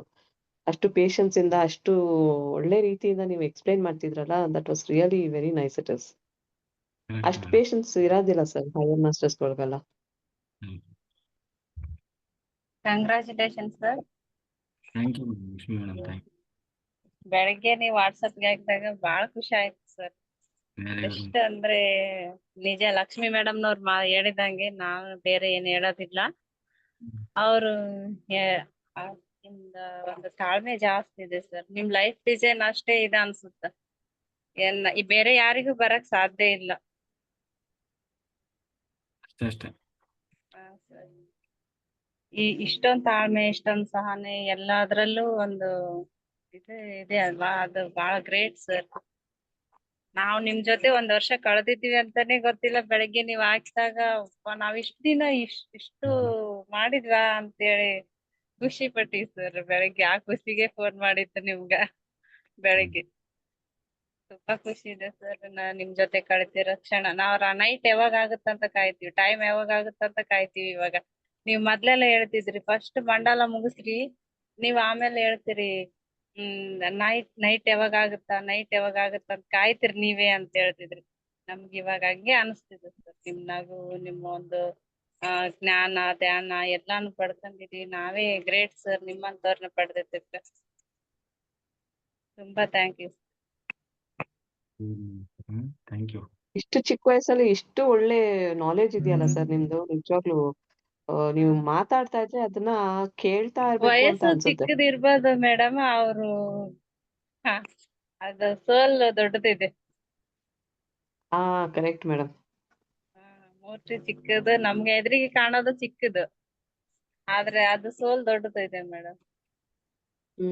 ಹೌದು ಮೇಡಮ್. ಶ್ರೀಕೃಷ್ಣ ಪರಮಾತ್ಮನೇ ಅವತಾರ ಪುರುಷರಂತಾರಲ್ಲ, ಅದು ನಮಗ್ ಸಿಕ್ಕದ್ ನಾವ್ ಖುಷಿ ಪಡ್ಬೇಕು, ಆ ಸಂಭ್ರಮನ ನಾವ್ ಪಡ್ಬೇಕು ಸರ್. ಗದಗದಲ್ಲಿ ಏನಾರು ಏರ್ಪಾಡ್ ಮಾಡ್ರಿ ಸರ್ ಅದ್ರ ಬಗ್ಗೆ. ಯಾಕಂದ್ರೆ ಎಲ್ಲಾರು ಸಿಕ್ಕಿರ್ತೀವಲ್ಲ, ಅವಾಗ ಇಲ್ಲಿ ಜೂಮ್ ನಲ್ಲಿ ಏನೇ ಖುಷಿ ಪಟ್ರು ಒಬ್ರಿಗೊಬ್ರ ಇದ್ ಮಾಡ್ಕಕ್ ಆಗಂಗಿಲ್ಲ. ಅಲ್ಲಿ ಡೈರೆಕ್ಟ್ ಆಗಿ ಒಂದು ಸಂಭ್ರಮನ ಆಚರಣೆ ಮಾಡಿದಾಗ ಬಹಳ ಖುಷಿ ಇರುತ್ತೆ. Correct madam, correct. ಮಾಡೋಣ ಅಲ್ಲಿ. ಇನ್ನೊಂದು ಸರ್, ಫಲಿತಾ ಅವರು ನಿನ್ನೆ ಒಂದು ಇದು ಹಾಕಿದ್ರಲ್ಲ, ಲಲಿತಾ ಸಹಸ್ರನಾಮದ್ದು, ಅದು ಹಾಕ್ದಾಗ ನಂಗೆ ತುಂಬಾ ಚೆನ್ನಾಗ್ ಅನಿಸ್ತು ಸರ್. ಇವತ್ತು ಆನ್ ಮಾಡಿ ನೋಡ್ದೆ, ಅದಕ್ಕೋಸ್ಕರ ನಾನು ಎಲ್ಲಾ ಕೆಲ್ಸ ಮುಗಿಸ್ಕೊಂಡು ಪಟ ಅಂತ ಓಡ್ ಬಂದು ಕುತ್ಕೊಂಡೆ. ಬಟ್ ಇರ್ಲಿಲ್ಲ ಅದು. ಅದು ಕಂಟಿನ್ಯೂ ಆಗುತ್ತಾ ಅಥವಾ ಬರೀ ಇವತ್ತೊಂದ್ ದಿವ್ಸಕ್ಕೆ ಇರ್ಲಿಲ್ವಾ ಅಂತ. ತುಂಬಾ ಚೆನ್ನಾಗಿತ್ತು ಸರ್. ಆಕ್ಚುಲಿ ನಾನು ಕುತ್ಕೊಂಡವಳು ಹಿಂದೆ ಫುಲ್ಲು ನಂದು ಬ್ಯಾಕ್ ಬೋನು ಫುಲ್ಲು ಹೀಟಪ್ ಆಗ್ಬಿಡ್ತು ಸರ್. ಆ ತರ ಎಕ್ಸ್ಪೀರಿಯನ್ಸ್ ನನ್ಗೆ ಯಾವತ್ತೂ ಆಗಿರ್ಲಿಲ್ಲ. ನಿನ್ನೆ ಅಷ್ಟು ಚೆನ್ನಾಗಿ ಎಕ್ಸ್ಪೀರಿಯನ್ಸ್ ಆಯ್ತು. ಅವರು ಲಲಿತಾ ಸಹಸ್ರನಾಮ ಹೇಳೋ ರೀತಿ ಹೇಗಿದೆ ಅಂತಂದ್ರೆ, ಒಂದು ಪುರೋಹಿತರು ಉಚ್ಚಾರಣೆ ಮಾಡ್ತಾರಲ್ಲ, ಆ ರೀತಿ ಕಂಟಿನ್ಯೂಸ್ ಆಗಿ ಹೇಳಿದ್ರು. ತುಂಬಾ ಚೆನ್ನಾಗಿತ್ತು. ಆ ವೈಬ್ರೇಷನ್, ಆ ಎನರ್ಜಿ ತುಂಬಾ ಚೆನ್ನಾಗಿತ್ತು ಸರ್ ಅದು. ಅದು ಕಂಟಿನ್ಯೂ ಮಾಡಿದ್ರೆ ಚೆನ್ನಾಗ್ ಅನ್ಸುತ್ತೆ. ಬಟ್ ಲಲಿತಾ ಅದು ನಿಮಗ್ ಬಿಟ್ಟಿದ್ದು. ಲಲಿತಾ ಸಹಸ್ರನಾಮ ಅಂದ್ರೇನೆ ಅದು ಹೈ ಹೈ ಎನರ್ಜಿ ಇರ್ತದೆ, ಅದು ತುಂಬಾ ಹೈ ಫ್ರೀಕ್ವೆನ್ಸಿ. ಅದಕ್ಕೆ ನಾನು ಹೇಳಿದ್ದು, ಅವತ್ತು ಒಂದ್ಸರಿ ಹೇಳಿದ್ದೆ ನಾನು, ಆ, ಗೀತೆಯಲ್ಲೂ ಕೂಡ ಅದ್ರ ಬಗ್ಗೆ ಉಲ್ಲೇಖ ಇದೆ. ಲಲಿತಾ ಸಹಸ್ರನಾಮ ಮತ್ತೆ ಅಂತ. ಸರ್ ಹಲೋ, ಯಾರು? ಸರ್ ಫಸ್ಟ್ನೇ ದಿನ ನಾವು ಕೇಳಿದಾಗ ಹಂಗೆ ಅನ್ಸುತ್ತೆ ಸರ್. ಹ್ಮ್. ಲಲಿತಾ ನಮ್ಗ ಲಲಿತಾ ಸಹಸ್ರನಾಮ ಮತ್ತೆ ಸಹಸ್ರನಾಮದಲ್ಲಿ ವಿಷ್ಣು ಸಹಸ್ರನಾಮ ಅಂತ ಹೇಳಿ ಬರ್ತದೆ. ವಿಷ್ಣು ಸಹಸ್ರನಾಮದಲ್ಲಿ ನಾವು ವಿಷ್ಣು ಸಹಸ್ರನಾಮಕ್ಕೆ ಭೇದ ಇಲ್ಲ, ಯಾರು ಬೇಕಾದರೂ ಪಠನೆ ಮಾಡಬಹುದು. ಯಾರಾದರೂ ಹೇಳಿ ನೀವು, ಅವರು ಅದಕ್ಕೆ ಉಪದೇಶ ಬೇಕು ಅಂತನೂ ಇಲ್ಲ, ಅದಕ್ಕೆ ಗುರುಗಳ ಬೋಧನೆ ಬೇಕು ಅಂತನೂ ಇಲ್ಲ. ನೀವು ಅದು ಹೇಳುವಾಗ ತಪ್ಪು ತಪ್ಪು ಹೇಳಿದ್ರು ಕೂಡ ಅದಕ್ಕೆ ಕ್ಷಮಾಪಣೆ ಅನ್ನೋದಿದೆ, ಲಾಸ್ಟ್ಗೆ ಕ್ಷಮಾಪಣೆ ಅನ್ನೋದಿದೆ. ಅದಕ್ಕೆ ದೋಷನೂ ಇಲ್ಲ, ಅಥವಾ ಅದರಿಂದ ನಮಗೆ ನೆಗೆಟಿವ್ ಎಫೆಕ್ಟ್ ಅನ್ನೋದಿಲ್ಲ, ಓನ್ಲಿ ಪಾಸಿಟಿವ್. ನೀವೆಷ್ಟು ಪರ್ಫೆಕ್ಟ್ ಹೇಳ್ತೀರಾ ಅಷ್ಟು ರಿಸಲ್ಟ್. ಲಲಿತಾ ಸಹಸ್ರನಾಮ ಹಾಗಲ್ಲ. ಲಲಿತಾ ಸಹಸ್ರನಾಮಕ್ಕೆ ಒಂದು ಉಪದೇಶ ಅನ್ನೋದು ಬೇಕು, ಜೊತೆಗೆ ಅದಕ್ಕೆ ಆ ಏನಂತೀವಿ ನಾವು, ರಾಗ ಮತ್ತೆ ಸ್ವರಲೋಪ ಆಗಬಾರ್ದು, ಪದಭ್ರಷ್ಟ ಆಗಬಾರ್ದು. ಸ್ವರಲೋಪ ಪದಭ್ರಷ್ಟ ಆದ್ರೆ ಅದರಲ್ಲಿ ಒಳ್ಳೇದು ಕೆಟ್ಟದು ಅಂತಲ್ಲ, ಎರಡನ್ನೂ ನಾವೇ ಸ್ವೀಕಾರ ಮಾಡಬೇಕಾಗ್ತದೆ. ಅಂದ್ರೆ ಅದನ್ನ ಹೇಗೆ ಅಂತಂದ್ರೆ, ಅದನ್ನ ಇವತ್ತು ಬೇರೆ ಬೇರೆಯವರು ಅದನ್ನ ಬೇರೆ ಬೇರೆ ರೀತಿಯಲ್ಲಿ ಹೇಳೋರು ಇರ್ಬೋದು, ಹೇಳುವ ಅಭ್ಯಾಸ ಇರ್ಬೋದು. ಆದ್ರೆ ನೀವು ಹೇಳಬಾರದು ಹೇಳಬೇಕು ಅನ್ನೋದು ಪ್ರಶ್ನೆ ಅಲ್ಲ. ಅದನ್ನ 100% ಒಂದು ಮಿಸ್ಟೇಕ್ ಆಗದೆ ಅಷ್ಟು ಸ್ಪಷ್ಟವಾಗಿ ಅದರ ಏನಂತೀವಿ ದೀರ್ಘ, ಸ್ವರ, ಅದರ ಭಾವ, ಒಂದೊಂದು ಅಕ್ಷರವನ್ನ, ಅಂದಮೇಲೆ ವ್ಯಾಕರಣ ಇದೆ.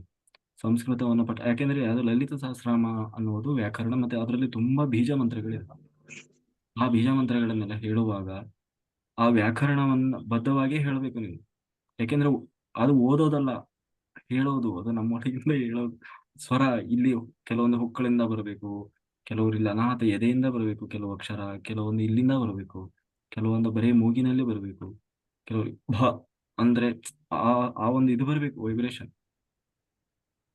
ಆಗ ಅದು ಚೆನ್ನಾಗಿ ವರ್ಕ್ ಆಗ್ತದೆ, ಮತ್ತೆ ನಮಗೆ ನೆಗೆಟಿವ್ ಅನ್ನೋದು ಇರಲ್ಲ.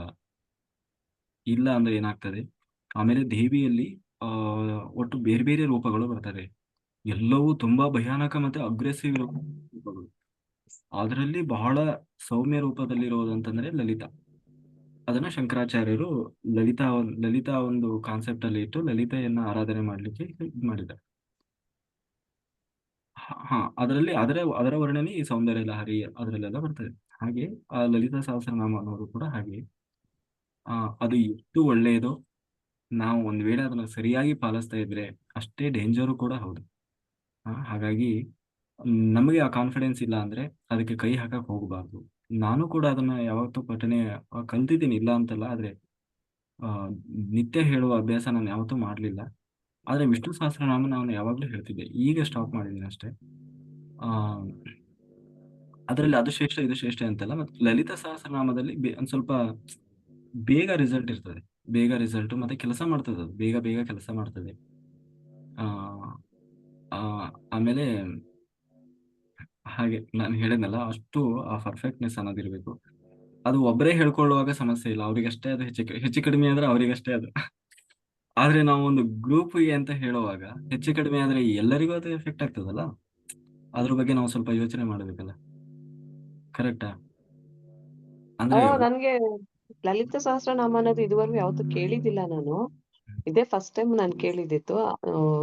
ಇಷ್ಟೆಲ್ಲ ಇರುತ್ತೆ ಅನ್ನೋದು ನನಗೆ ಗೊತ್ತಿರ್ಲಿಲ್ಲ ಸರ್ ಆಕ್ಚುಲಿ. ಬಟ್ ಅದು ಅವ್ರು ಹೇಳಿದಾಗ ನನ್ಗೆ ಒಳ್ಳೆ ಎನರ್ಜಿ ಇತ್ತು, ಒಳ್ಳೆ ಫೀಲ್ ಆಯ್ತು ಅನ್ನೋಕ್ಕೋಸ್ಕರ ನಾನು ಕೇಳಿದೆ ಅಷ್ಟೇ. ಅದರಲ್ಲಿ ಬರೀ ಒಂದೊಂದು ಬೀಜ ಮಂತ್ರದಲ್ಲಿ ಕರೆಕ್ಟ್ ಆಗಿ ಹೇಳಿದ್ರು ಕೂಡ ವೈಬ್ರೇಷನ್ ಒಳ್ಳೇದೇ ಇರ್ತದೆ. ಆದ್ರೆ ಚಂಡಿಕಾ ಹೋಮ ಯಾಗ ಮಾಡಿ ವಾಪಸ್ ಬರುವಾಗ ಸತ್ತವರಿದ್ದಾರೆ, ರಕ್ತಕಾರಿ ಸತ್ತವರಿದ್ದಾರೆ, ಅಲ್ಲೇ ಇದಾದವ್ರು ಇದ್ದಾರೆ. ಅಂದ್ರೆ ಆ ಶಕ್ತಿ, ಅದಕ್ಕೆ ಅವಳನ್ನು ಶಕ್ತಿ ಅಂತ ಕರೆಯೋದು. ಅದಕ್ಕೆ ಮುಂದೆ ಕೃಷ್ಣನೇ ಹೇಳ್ತಾನೆ, ಶಕ್ತಿ ಆರಾಧನೆ ಬಹಳ ಕಷ್ಟ, ನೀನ್ ಅನ್ಕೊಂಡಂಗಿಲ್ಲ. ಅವಳಿಗೆ ಸ್ವಲ್ಪ ಮಿಸ್ಟೇಕ್ ಆದ್ರೂ ಅವಳಿಗೆ ಮುಲಾಜಿಲ್ಲ, ನೋಡೋದಿಲ್ಲ. ನೀನು ಎರಡು ಪಾಸಿಟಿವ್ ಆದ್ರೂ ನೆಗೆಟಿವ್ ಆದ್ರೂ ನೀನು ತಗೊಳ್ಳೇಬೇಕು, ಅನಿವಾರ್ಯ. ಆದ್ರೆ ನನ್ನ ಆರಾಧನೆ ಹಂಗಿಲ್ಲ, ಬಹಳ ಸುಲಭ ಇದೆ. ನಾನು ಏನು ಎಕ್ಸ್ಪೆಕ್ಟ್ ಮಾಡಲ್ಲ. ಬರೀ ಒಂದು ತೋಯಂ ಅಂದ್ರೆ ಒಂದು ಸ್ವಲ್ಪ ನೀರಿಟ್ಟು, ಒಂದು ಹುಳಸಿ ದಳ ಇಟ್ಟು, ಏನೋ ಒಂದು ಸಣ್ಣ ಒಂದು ಫಲ ಇಟ್ಟು, ನೀನು ಭಗವಂತ ನಂದು ಇಷ್ಟೇ ಅಂತ ನೀನು ಹೃದಯಪೂರ್ವಕ ಅರ್ಪಣೆ ಮಾಡು, ಅಷ್ಟೇ ಸಾಕು. ನಾನು ಅಷ್ಟರಲ್ಲೇ ನಾನು ತೃಪ್ತನಾಗ್ತೇನೆ. ನಿನ್ನ ಮಂತ್ರ ಜಪ ತಪ ಯಾವುದನ್ನು ನನಗೆ ಬೇಕಾಗಿಲ್ಲ. ರಾಮ ಕೃಷ್ಣ ಗೋವಿಂದ ಅನ್ನುವ ನಿನ್ನ ಹೃದಯಪೂರ್ವಕ ಮಾತೇ ಸಾಕು ಅಂತ ಹೇಳಿ, ಹಾಗಾಗಿ ನೀನು ಶಕ್ತಿ ಆರಾಧನೆಗೆ ಕೈ ಹಾಕಬೇಡ. ನನ್ನನ್ನೇ ಆರಾಧನೆ ಮಾಡು, ಯಾಕಂದ್ರೆ ಇದು ವೆರಿ ಈಸಿಯೆಸ್ಟ್ ವೇ ಅಂತ ಹೇಳಿ ಹೇಳಿದೆ. ಅಂದ್ರೆ ಅವ್ರು ತಪ್ಪು ಹೇಳಿದ್ರು ಅಂತ ನಾನು ಹೇಳ್ತಿಲ್ಲ, ನಿಜವಾಗ್ಲೂ ತುಂಬಾ ಚೆನ್ನಾಗಿ ಹೇಳ್ತಾರೆ, ಅವ್ರಿಗೆ ಅಭ್ಯಾಸ ಇದೆ, ತುಂಬಾ ಅವರು ಪರ್ಫೆಕ್ಟ್ ಇದ್ದಾರೆ. ಆದ್ರೆ ಅದು ಹೀಗಾಗಬಾರದು ಅನ್ನುವ ಒಂದು ಇದರಲ್ಲಿ ಅನಲೈಸ್ ಮಾಡಿ ಆ ನಾನು ಸದ್ಯಕ್ಕೆ ಅದನ್ನ ತಾತ್ಕಾಲಿಕವಾಗಿ ಅವ್ರು ಇನ್ನೂ ಪರ್ಫೆಕ್ಟ್ ಆಗ್ಲಿ, ಮತ್ತೆ ಬೇಕಾದ್ರೆ ಒಳ್ಳೆ ಆ ವೈಬ್ರೇಷನ್ ಅಂದ್ರೆ ಅಷ್ಟು ಅವರು ವ್ಯಾಕರಣಬದ್ಧವಾಗಿ ಹೇಳುವ ಸ್ಥಿತಿ ಬಂದ್ರೆ ಖಂಡಿತ ಮತ್ತೆ ಹೇಳ್ಸೋಣ. ಬಟ್ ಹೇಳ್ತಾರೆ ಅವ್ರು, ಓಕೆ ಸರ್. ಮಾತಿಲ್ಲ, ಚೆನ್ನಾಗೇ ಹೇಳ್ತಾರೆ. ಅದೇ ನಾ ಹೇಳಿದ್ನಲ್ಲ, ಕಿವಿಗೆ ಹೇಗೆ ಕೇಳಿಸ್ತಾ ಇದೆ ಅನ್ನೋದು ಮುಖ್ಯ ಅಲ್ಲ, ಅದು ವ್ಯಾಕರಣಬದ್ಧವಾಗಿ ಬರ್ತಾ ಇದೆಯಾ, ಅದನ್ನ ಪದಭ್ರಷ್ಟ, ಸ್ವರಲೋಪ ಅಂತ ಕರೀತಾರೆ. ಅದು ಎರಡೂ ಬಹಳ ಮುಖ್ಯ, ಅದನ್ನು ವ್ಯಾಕರಣಬದ್ಧವಾಗಿ ಇರ್ಬೇಕಂತ. ಓಕೆ ಸರ್, ನನ್ಗೆ ಇಷ್ಟೆಲ್ಲ ಗೊತ್ತಿರ್ಲಿಲ್ಲ. Thank you so much.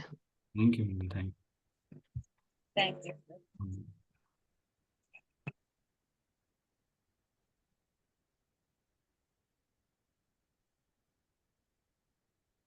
Vijaya master ಮಾತಾಡಿ. ಯಾರಾದ್ರೂ ಬೇಕಾದ್ರೆ ನೋಡಿ, ಅಷ್ಟು ಪರ್ಫೆಕ್ಟ್ ಆಗಿ ವ್ಯಾಕರಣಬದ್ಧವಾಗಿ ಹೇಳ್ತೀನಿ ಅನ್ನೋದಾದ್ರೆ ಬೇಕಾದ್ರೆ ಹೇಳ್ಸೋಣ, ನಮ್ದೇನು ಅಭ್ಯಂತರ ಇಲ್ಲ. ನಮಗೇನು ಯಾವುದೇ ಭೇದ ಇಲ್ಲ, ಒಟ್ಟಿನಲ್ಲಿ ಎಲ್ಲರಿಗೂ ಒಳ್ಳೇದಾಗ್ಬೇಕಷ್ಟೇ. ಆದ್ರೆ ನಾವ್ ಏನೋ ಮಾಡಕ್ಕೋ ಏನೋ ಆಗ್ಬಾರ್ದು ಅನ್ನೋದು ಒಂದು ಕನ್ಸರ್ನ್ ಅಷ್ಟೇ. ಇವಾಗ ಧ್ಯಾನ ಚೆನ್ನಾಗಿ ನಡೀತಿದೆ ಸರ್. ಈ ಧ್ಯಾನ ಚೆನ್ನಾಗಿ ನಡೀಲಿ. ಮುಂದೆ ಏನಾದ್ರೂ ಯಾರಾದ್ರೂ ಪರ್ಫೆಕ್ಟ್ ಇದ್ದವ್ರು ಇದ್ರೆ ಹೇಳಿ, ಇಲ್ಲಾಂದ್ರೆ ಬೇಡ ಸರ್. ಇದು ಹಿಂಗೆ ಮುಂದುವರ್ಲಿ. ಇದ್ರಲ್ಲಿ ಬೇರೆ ಏನಾದ್ರೂ ಹೊಸತನ್ನ ತರೋದಾದ್ರೆ ಸಾಕು. 1 ವರ್ಷದ ಮೇಲೆ ಆಯ್ತಲ್ಲ ಸಾಕು. ಏನಾದ್ರು ನೋಡ, ನಿಧಾನವಾಗಿ ಏನಾದ್ರು ಚೇಂಜಸ್ ಮಾಡಿ. ಓಕೆ. ವಿಜಯ ಮಾಸ್ಟರ್ ಮಾತಾಡಿ. ನಮಸ್ತೆ ಸರ್. ಹಾ, ತುಂಬಾ ದಿನ ಆಯ್ತು ನಿಮ್ ಜೊತೆ ಡೈರೆಕ್ಟ್ ಆಗಿ ಮಾತಾಡಿ. ಎಲ್ಲಿ ಸಂತೋಷ. ಒಂದಿನ ಇಲ್ಲಿರ್ತೀರಿ, ಒಂದಿನ ಇರಲ್ಲ, ಏನು ಏನಂದ್ರೆ ಜೂಮ್ ಅಲ್ಲಿ ಇಟ್ಕೊಂಡ್ರೆ ಇದು ವಾಯ್ಸ್ ಫುಲ್ ಸೌಂಡ್ ಕಡಿಮೆ ಮಾಡಿದ್ರು ಮನೆ ಫುಲ್ ಕೇಳಿಸುತ್ತೆ. ಅಕ್ಕಪಕ್ಕದ ಮನೆಯವರು ಕೇಳಂಗಿರುತ್ತೆ, ಪಕ್ಕದ ಕಿಟಕಿ. ಅದಕ್ಕೆ ನಾನು ಯೂಟ್ಯೂಬ್ ಹೋಗ್ಬಿಡ್ತಾ ಇದ್ದೀನಿ ಇವಾಗ. ಯೂಟ್ಯೂಬ್ ಅಲ್ಲಿ ನೀವು ಯೂಟ್ಯೂಬ್ ಅಲ್ಲಿ ಇರೋರು ಒಂದ್ ಮೆಸೇಜ್ ಹಾಕಿದ್ರೆ ನನಗೆ ಗೊತ್ತಾಗ್ತದೆ ಯಾರ್ಯಾರು ಜಾಯ್ನ್ ಆಗಿದ್ದೀರಿ. ಯಾಕಂದ್ರೆ ಇಲ್ಲಿ ಯಾರು ಅಂತ ಗೊತ್ತಾಗ್ತದೆ, ಬಟ್ ಯೂಟ್ಯೂಬ್ ಅಲ್ಲಿ ಗೊತ್ತಾಗಲ್ಲ. ಅದಕ್ಕೆ ಅಲ್ಲಿ chat ಅಲ್ಲಿ ಒಂದು ನಿಮ್ ಹೆಸರು ಹಾಕ್ಬಿಟ್ರೆ ಆಯ್ತು, ನಮಗೆ ಗೊತ್ತಾಗ್ತದೆ ಯಾರು ಜಾಯ್ನ್ ಆಗಿದ್ದಾರೆ. ಒಂದೊಂದ್ ದಿವಸ ಹಾಕ್ತೀನಿ, ಒಂದೊಂದ್ ದಿವಸ ಹಾಕಲ್ಲ ಸರ್. ಹಂಗ್ ಮಾಡ್ತಾ ಇದ್ದೀನಿ. ನಿನ್ನೆ ಹಾಕಿದ್ರಲ್ಲ. ಮತ್ತೆ ಫಸ್ಟ್ ಆನಿವರ್ಸರಿ ಕಂಗ್ರಾಚುಲೇಷನ್ ಸರ್. ನಾನು ಎಷ್ಟೋ ವರ್ಷದಿಂದ ಮಾಡ್ತಿದ್ದೀರಾ ಅನ್ಕೊಂಡ್ರೆ, ಆದ್ರೆ 1 year ಅದೊಂಥರ ಆಶ್ಚರ್ಯ. ಫಸ್ಟ್ ನಿಮ್ಮನ್ನ ನೋಡಿದ ತಕ್ಷಣ ತಿಲಕ ಹಚ್ಬೇಕು ನಾನು. ಯಾಕಂದ್ರೆ ಅವತ್ ನಾನು ಹೇಳಿದ್ನಲ್ಲ, ಇಲ್ಲೇ ಕೂತಿದ್ದೆ ಸರ್. ಅವತ್ತು ಇಲ್ಲೇ ಕೂತಿದ್ದೆ, ಧ್ಯಾನ ಮಾಡ್ತಾ ಇರುವಾಗ ತಿಲಕ ಹಚ್ಚಿದೀನಿ. ಆಮೇಲೆ ಸಡನ್ ಆಗಿ ಎಲ್ಲಿದೀನಿ ಗೊತ್ತಾಗ್ತಿಲ್ಲ. ಇಲ್ಲಿ ಇದೇ ರೂಮಲ್ಲಿ ಇದೇ ಪ್ಲೇಸ್ ಅಲ್ಲಿ ಇದ್ದೆ. ಏನಕ್ಕೆ ಹಚ್ಚಿದ್ನೋ ಗೊತ್ತಿಲ್ಲ, ತಿಲಕ ಹಚ್ತಿದ್ದೆ. ಸಂತೋಷ ಆಯ್ತು. ಸೊ ಇನ್ನೊಂದ್ಸತಿ ಏನಾದ್ರು ಮಾಡುವಾಗ ನಿಮ್ ತಿಲಕ ಹಚ್ತೀನಿ, ಇವಾಗ್ಲೇ ಹೇಳಿದೀನಿ. ನನ್ ಮನ್ಸಲ್ಲಿ ಏನ್ ಬರುತ್ತೆ ಅದ್ ನಿಮ್ಗೆ ಹೇಳ್ತೀನಿ. ಅಷ್ಟೇ ಸರ್.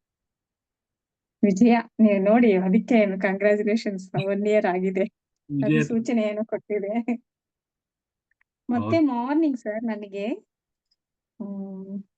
ಅದೇನು ಕರ್ಮ ಪ್ರಯೋಗಶಾಲನ ಎಲ್ಲ ಮಾಡಿಸ್ತಿರಲ್ಲ, ಆ ಟೈಮಲ್ಲಿ ನಾನು ಮಾಡಲ್ಲ. ಒಂದೊಂದ್ಸತಿ ಸ್ವಲ್ಪ ಬೇಗ ಕೆಲಸ ಮಾಡ್ಬಿಟ್ಟು, ನನಗೆ ಅಲ್ಲೊಂದು ಆಲದ ಮರ ಇದೆ, ಅಲ್ಲಿ ಹೋಗ್ಬಿಟ್ಟು ಅದೇ ಅರಳಿ ಮರ ಪ್ರದಕ್ಷಿಣೆ ಮಾಡ್ಬಿಟ್ಟು, ದೊಡ್ಡದೊಂದು ಆಲದ ಮರನೂ ಇದೆ, ಅಲ್ಲಿ ಕೂತ್ಕೊಂಡು ಧ್ಯಾನ ಮಾಡಿದ್ರೆ ತುಂಬಾ ಚೆನ್ನಾಗಿರುತ್ತೆ ನನಗೆ.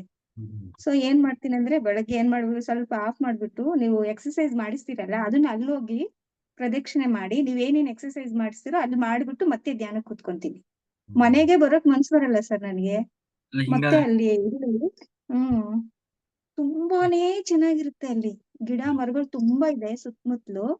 ಅಲ್ಲಿ ಕೂತ್ಕೊಂಡ್ಬಿಟ್ರೆ ಇನ್ನ ನಾನು 8:30 9 o'clock ಬಂದ್ಬಿಡ್ತೀನಿ. ಬೇಗ ಕೆಲಸ ಮಾಡ್ಬಿಟ್ಟು ಹೋಗಿ ಪ್ರದಕ್ಷಿಣೆ ಮಾಡ್ಬಿಟ್ಟು ಅಲ್ಲಿ ಕೂತ್ಕೊಂಡು ಧ್ಯಾನ ಮಾಡ್ತೀನಿ. ಮತ್ತೆ 9 o'clock ಟಿಫಿನ್ ಬಾಕ್ಸ್ ಕಟ್ಟಕ್ ಬರ್ತೀನಿ. ಆ ರೀತಿ ಇದೆ. ಅದಕ್ಕೆ ಮಾತ್ರ ಬೆಳಗ್ಗೆ ನಾನು ಅಟೆಂಡ್ ಆಗಲ್ಲ ಸ್ವಲ್ಪ ಟೈಮ್ ಅಲ್ಲಿ. ಅದು ಏನ್ ಸರ್ ಪರವಾಗಿಲ್ವಾ ಅಥವಾ ಮಾಡ್ಲೇಬೇಕಾ ಏನು ಗೊತ್ತಿಲ್ಲ. ಅದೇ ಪಿತೃದೇವತೆಗಳಿಗೂ ಯಾರ್ಯಾರನ್ನೋ ಕರಿತಿರಲ್ಲ, ಎಲ್ರನ್ನೂ ಕರೀರಿ ಹೇಳಿ ಅಂತ. ಅದು ಒಂದೊಂದ್ ಟೈಮ್ಗೆ ಒಂದೊಂದ್ ಸತಿ ಬರುತ್ತೆ. ಒಂದೊಂದ್ ಸತಿ ಬೆಳಗ್ಗೆ ಆಗ್ಬಿಟ್ಟಿರುತ್ತೆ, ಇಲ್ಲೇನೆ ಬೆಳಗ್ಗೆ ಎದ್ದು ಕೆಲಸ ಮಾಡಕ್ ಆಗಲ್ಲ, ಮತ್ತೆ ಹೊಸಲು ತೊಳ್ದಿ ಅಡ್ಗೆ ಮಾಡಕ್ಕೆ ಆಗಲ್ಲ. ಅದಕ್ಕೆ ಏನ್ ಮಾಡ್ಬಿಡ್ತೀನಿ, ಕಟ್ ಮಾಡ್ಬಿಟ್ಟು ಹೋಗ್ ಮಾಡ್ತೀನಿ. ಪರವಾಗಿಲ್ಲ ಅಲ್ಲ ಸರ್?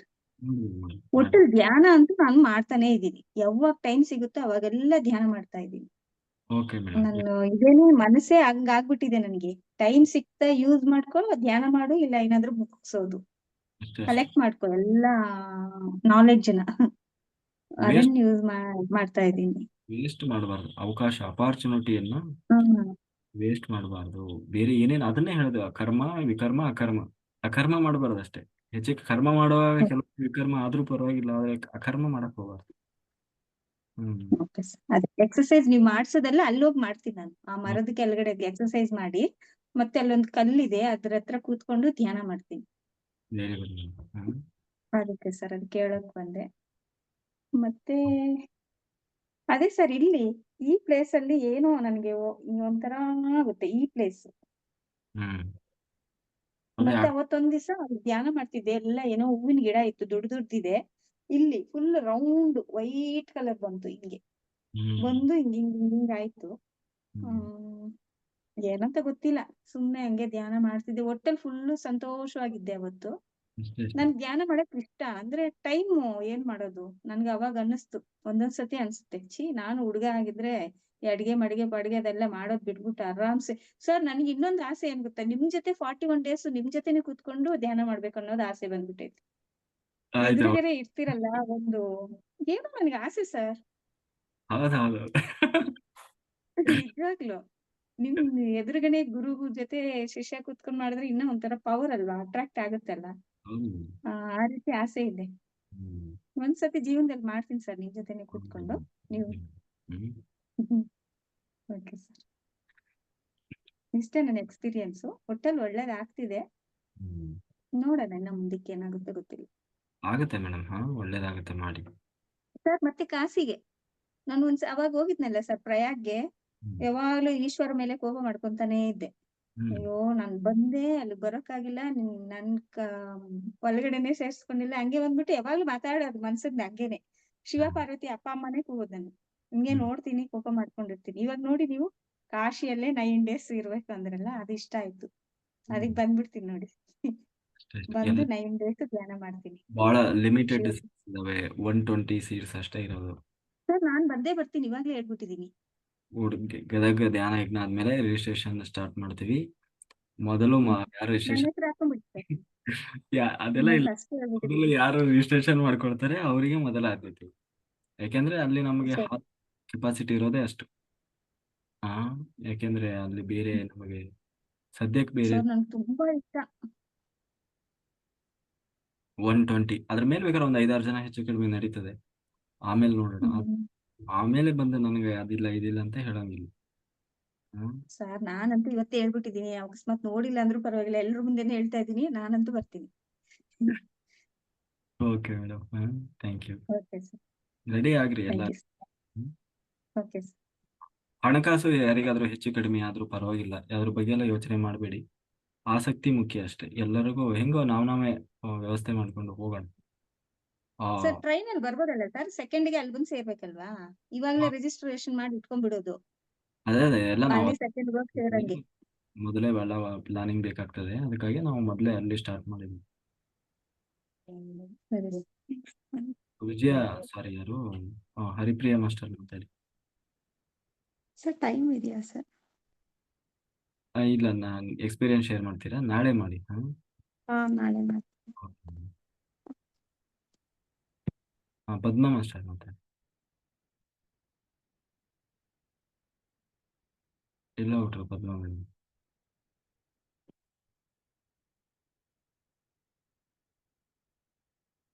ಸವಿತಾ ಮಾಸ್ಟರ್ ನಮಸ್ತೆ ಸರ್. ನಮಸ್ತೆ. ಇದು ಲಲಿತಾ ಸಹಸ್ರನಾಮ ವಾರದಲ್ಲಿ ಒಂದು ದಿನ ಮತ್ತೆ ಹೇಳ್ಬೇಕಾ ಸರ್? ನಾನು ಒಮ್ಮೆ ಹೇಗಿದೆ ಅಂತ ನೋಡಿ ಕೇಳ್ತೀರಾ ಸರ್? ಉಚ್ಚಾರಣೆ ಎಲ್ಲ ನೀವು ಹೇಳ್ತೀರಾ? ಪಕ್ಕ ಹೇಳ್ತೀರಾ?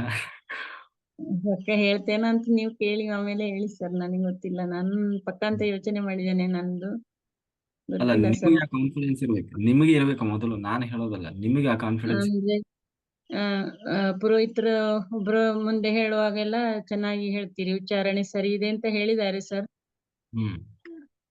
ಹಾಗೆ ಒಂದು ದಿನ ಹೇಳ್ತೇನೆ, ಮತ್ತೆ ಡೈಲಿ ಹೇಳ್ತೇನೆ ಅಂತ ಹೇಳಲಿಕ್ಕೆ ನಂಗೆ ಗೊತ್ತಿಲ್ಲ ಸರ್, ಹೇಗಾಗ್ತದೆ ನನ್ನ ಟೈಮ್.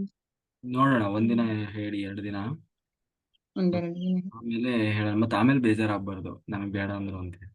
ಇಲ್ಲ ಸರ್, ಇಲ್ಲ, ಅದು ತಪ್ಪಾದ್ರೆ ಯಾಕೆ ಬೇಜಾರು ಮಾಡ್ಬೇಕು ಸರ್? ಸರಿ ಇದ್ರೆ ಮಾತ್ರ ನಾನು ಹೇಳಲಿಕ್ಕೆ ರೆಡಿ ಇದ್ದೇನೆ, ಇಲ್ಲ ಅಂದ್ರೆ ನಾನು ಹೇಳಲಿಕ್ಕೆ ರೆಡಿ ಇಲ್ಲ ಸರ್. ತಪ್ಪಿದ್ರೆ ನೀವು ಹೇಳ್ಬೇಕದು, ನಂಗೆ ಏನು ಬೇಜಾರಿಲ್ಲ ಸರ್ ಅದಕ್ಕೆ. ಹ್ಮ್ ಆಯ್ತು, ನೋಡೋಣ. Congratulation sir, thank you 1 madam, ವರ್ಷ ಆಯ್ತು. Very good. ಕಾಂತಮ್ಮ ಮೇಡಮಿಗೂ ಕಂಗ್ರೆಸ್ ಮೇಡಮ್, ಪ್ರಶಸ್ತಿ ಬಂದದಕ್ಕೆ. ಹಾ, okay sir, thank you. Thank you madam, thank you. Aruna master, ನಮಸ್ಕಾರ. ನಮಸ್ಕಾರ ಸರ್.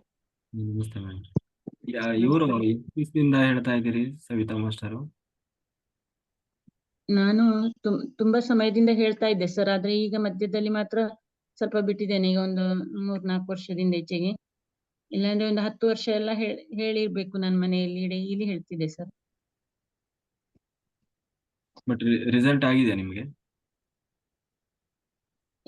ರಿಸಲ್ಟ್ ಅಂದ್ರೆ ವಿಚಾರ ಮಾತ್ರ ಸರಿ ಇತ್ತಷ್ಟೇ, ನಾವು ಮನಸ್ಸಲ್ಲಿ ಅಷ್ಟು ಸ್ಥಿರವಾಗಿ ಇತ್ತಾ ಇಲ್ವಾ ಅಂತ ಅನಿಸ್ತದೆ ಸರ್. ಅದಕ್ಕೆ ಹೇಳಿದ್ದು, ಲಲಿತಾ ಸಹಸ್ರನಾಮದಲ್ಲಿ ಇಮ್ಮಿಡಿಯೇಟ್ ರಿಸಲ್ಟ್ ಅದನ್ನ ಶಂಕರಾಚಾರ್ಯರು ಅದನ್ನ ಪರಿಚಯಿಸಿದ. ಅದು ಈಗ ಇಲ್ಲ. ಹೇಳ್ತಿರುವಾಗ ನನಗೆ ನಾವು ಜೊತೆಯಲ್ಲಿಯೇ ಇದ್ದೆವು ಮನೆಯಲ್ಲಿ, ಒಟ್ಟಿಗಿದ್ದೆವು ಸರ್. ಯಾವಾಗ ಬಿಟ್ಟೆವೋ ಆಗ ಅಲ್ಲಿ ಬೇರೆ ಬೇರೆ ಆಗ್ಲಿಕ್ಕೆ ಶುರು ಆಯ್ತು ಅಂತ ಅನಿಸ್ತದೆ ನನಗೆ. ಹೇಳುದು ಲಲಿತಾ ಸಹಸ್ರನಾಮ ಜೊತೆಗೆ ಹೇಳ್ತಿರುವಾಗ, ಜೊತೆಯಾಗಿ ನಾವು ಮನೆಯಲ್ಲಿ ಹೇಳ್ತಿರುವಾಗ ನಾವು ಒಟ್ಟಿಗೆ ಇದ್ದೆವು, ಒಳ್ಳೆ ಹೊಂದಾಣಿಕೆಯಲ್ಲಿದ್ದೆವು. ಯಾವಾಗ ಬಿಟ್ಟೆವೋ ಅಲ್ಲಿ ನಾವು ಬೇರೆ ಬೇರೆ ಆಯ್ತು ನಮ್ದು ಅಂತ ಅನಿಸಿದೆ ಸರ್ ನನಗೆ ಮನೆಯಲ್ಲಿ.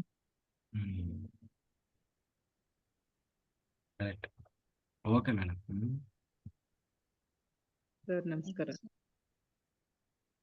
ನಮಸ್ಕಾರ ಸರ್, ಕೇಳಿಸ್ತಾ ಇದೆಯಾ? ಮೇಡಮ್ ಮಾತಾಡಿ. Congratulation sir. Thank you madam. ನಾನು ತುಂಬಾ ದಿನದಿಂದ ಮಾಡ್ತಾ ಇದ್ದೀರಾ ಅನ್ಕೊಂಡು 1 ವರ್ಷದಿಂದ ಸ್ಟಾರ್ಟ್ ಮಾಡಿರೋದಾಯ್ತು ನೀವು ಗುಡಕೇಶ ಕ್ಲಾಸ್ ಶುರು ಮಾಡಿದ್ದೆ 1 ವರ್ಷ ಆಯ್ತು. ಕ್ಲಾಸಸ್ ಸ್ಟಾರ್ಟ್ ಮಾಡಿ ನೀವು ಮೊದಲಿಂದ ಗುಡಕೇಶ ಧ್ಯಾನ ಮಾಡ್ತಾ ಇದ್ರಿ. ಕ್ಲಾಸಸ್ ಸ್ಟಾರ್ಟ್ ಮಾಡಿ 1 ವರ್ಷ ಆಯ್ತಾ? ತುಂಬಾ ಚೆನ್ನಾಗಿ ಬರ್ತಾ ಇದೆ. ಇನ್ನು ಚೆನ್ನಾಗಿ ಅಂದ್ರೆ ನೀವು ಆಸೆ ಪಟ್ಟಂಗೆ ಕೊನೆಯವರೆಗೂ ನಿಮ್ಗೆ ಅಂದ್ರೆ ನೀವೇನ್ ಅನ್ಕೊಂಡಿದೀರಾ ಇದು ಸಿಗ್ಲಿ ಅಂತ ಥ್ಯಾಂಕ್ ಯು. ಆಶಿಸ್ತೀವಿ. ಸರಿ ಸರ್. ಅದೇ ನೀವು ಇದ್ರಲ್ಲಿ ಅವ್ರು ಕೇಳ್ತಾ ಇದ್ರಲ್ಲ, ಇದು ಲಲಿತಾ ಸಹಸ್ರನಾಮದ ಪಠನೆಯಿಂದ ನಿಮ್ಗೆ ರಿಸಲ್ಟ್ ಸಿಕ್ಕಿದ್ಯಾ ಅಂತ. ಅದು ಯಾವಾಗ್ಲೂ ಸಿಗಲ್ಲ ಸರ್, ನಾನು ತುಂಬಾ ವರ್ಷದಿಂದ ಹೇಳ್ತಾ ಇದ್ದೀನಿ. ಯಾವಾಗ್ಲೂ ಇಲ್ಲ, ಕೆಲವು ಸಾರಿ ಸಡನ್ ರಿಸಲ್ಟ್ ಈಗ ಗೊತ್ತಾಗಿದೆ. ಎಲ್ಲ ಸರಿನೂ ಸಿಗಲ್ಲ. ದೇವ್ರು ಹೇಳ್ದಂಗೆ ಮನ್ಸು ಒಂದೊಂದ್ ಸಾರಿ ಆ ಕಡೆ ಈ ಕಡೆ ಹೋಗುತ್ತೆ. ಹೆಚ್ಚಿನ ಸಮಯ ಮನ್ಸನ್ನ ಕಾನ್ಸಂಟ್ರೇಟ್ ಮಾಡಕ್ ಆಗಲ್ಲ. ಹೇಳ್ತಾ ಇರ್ತೀವಿ ಬಾಯಲ್ಲಿ, ಆದ್ರೆ ಕಾನ್ಸಂಟ್ರೇಷನ್ ಬರಲ್ಲ. ಒಂದೊಂದ್ ಸಾರಿ ಅಂದ್ರೆ ನಾವು ಭಕ್ತಿಪೂರ್ವಕವಾಗಿ ಅಥವಾ ನಮ್ಗೆ ಅಷ್ಟ ಆಸ್ಥೆಯಿಂದ ಹೇಳಕ್ ಹೇಳ್ದಾಗ ಸಡನ್ ರಿಸಲ್ಟ್ ಸಿಕ್ಕೋದು ಅನುಭವ ಆಗಿದೆ. ಕೆಲವೊಂದ್ ಸರಿ ತುಂಬಾ ತುಂಬಾ ಸಮಯ ಆಗಿದೆ ಆ ಥರ. ನಾನು ನೋಡ್ತೀನಿ ಅಂದ್ರೆ ಪ್ರತಿದಿನ ಹೇಳಕ್ ಆ ಟೈಮ್ ಅಂದ್ರೆ ಬದ್ಧತೆಯಿಂದ ಹೇಳಕ್ ಆಗತ್ತಾ ಅಂತ ಯೋಚನೆ ಮಾಡ್ತಾ ಇದೀನಿ. ಸ್ಪಷ್ಟವಾಗಿ ಹೇಳ್ತೀನಿ ನಾನು ಅನ್ಸುತ್ತೆ. ಹೇಳಿದಲ್ಲ, 100% ಕಾನ್ಫಿಡೆನ್ಸ್ ಇದ್ರೆ ಯಾರು ಬೇಕಾದ್ರೂ ಹೇಳ್ಬೋದು. ನಿಮಗೆ ಆ ಕಾನ್ಫಿಡೆನ್ಸ್ ಇರ್ಬೇಕು ಮೇನ್ ಅಂತ. ಕಾನ್ಫಿಡೆನ್ಸ್ ಇದೆ, ಹೇಳ್ತೀನಿ ಅಂತ. ಆದ್ರೆ ಆ ಟೈಮ್ಗೆ ನಾನು ಬದ್ಧತೆಯಿಂದ ಹೇಳಿಲ್ಲ, ಜಾಯ್ನ್ ಆಗ್ಬೇಕಲ್ಲ ಅದು. ಇದ್ದದನ್ನು ಓದಿ ಹೇಳೋದಲ್ಲ ಅದು. ಹ್ಮ್ ಹ್ಮ್. ಓದಿ ಹೇಳೋದಲ್ಲ. ಮಂತ್ರ ಅಂದ್ರೆ ಭಾವಪೂರ್ವಕವಾಗಿ ಹೇಳ್ಬೇಕು ಅಂತ. ಓದಿ ಹೇಳೋದಲ್ಲ. ಭಾವಪೂರ್ವಕವಾಗಿ ಹೇಳ್ಬೇಕು ಅಂತ.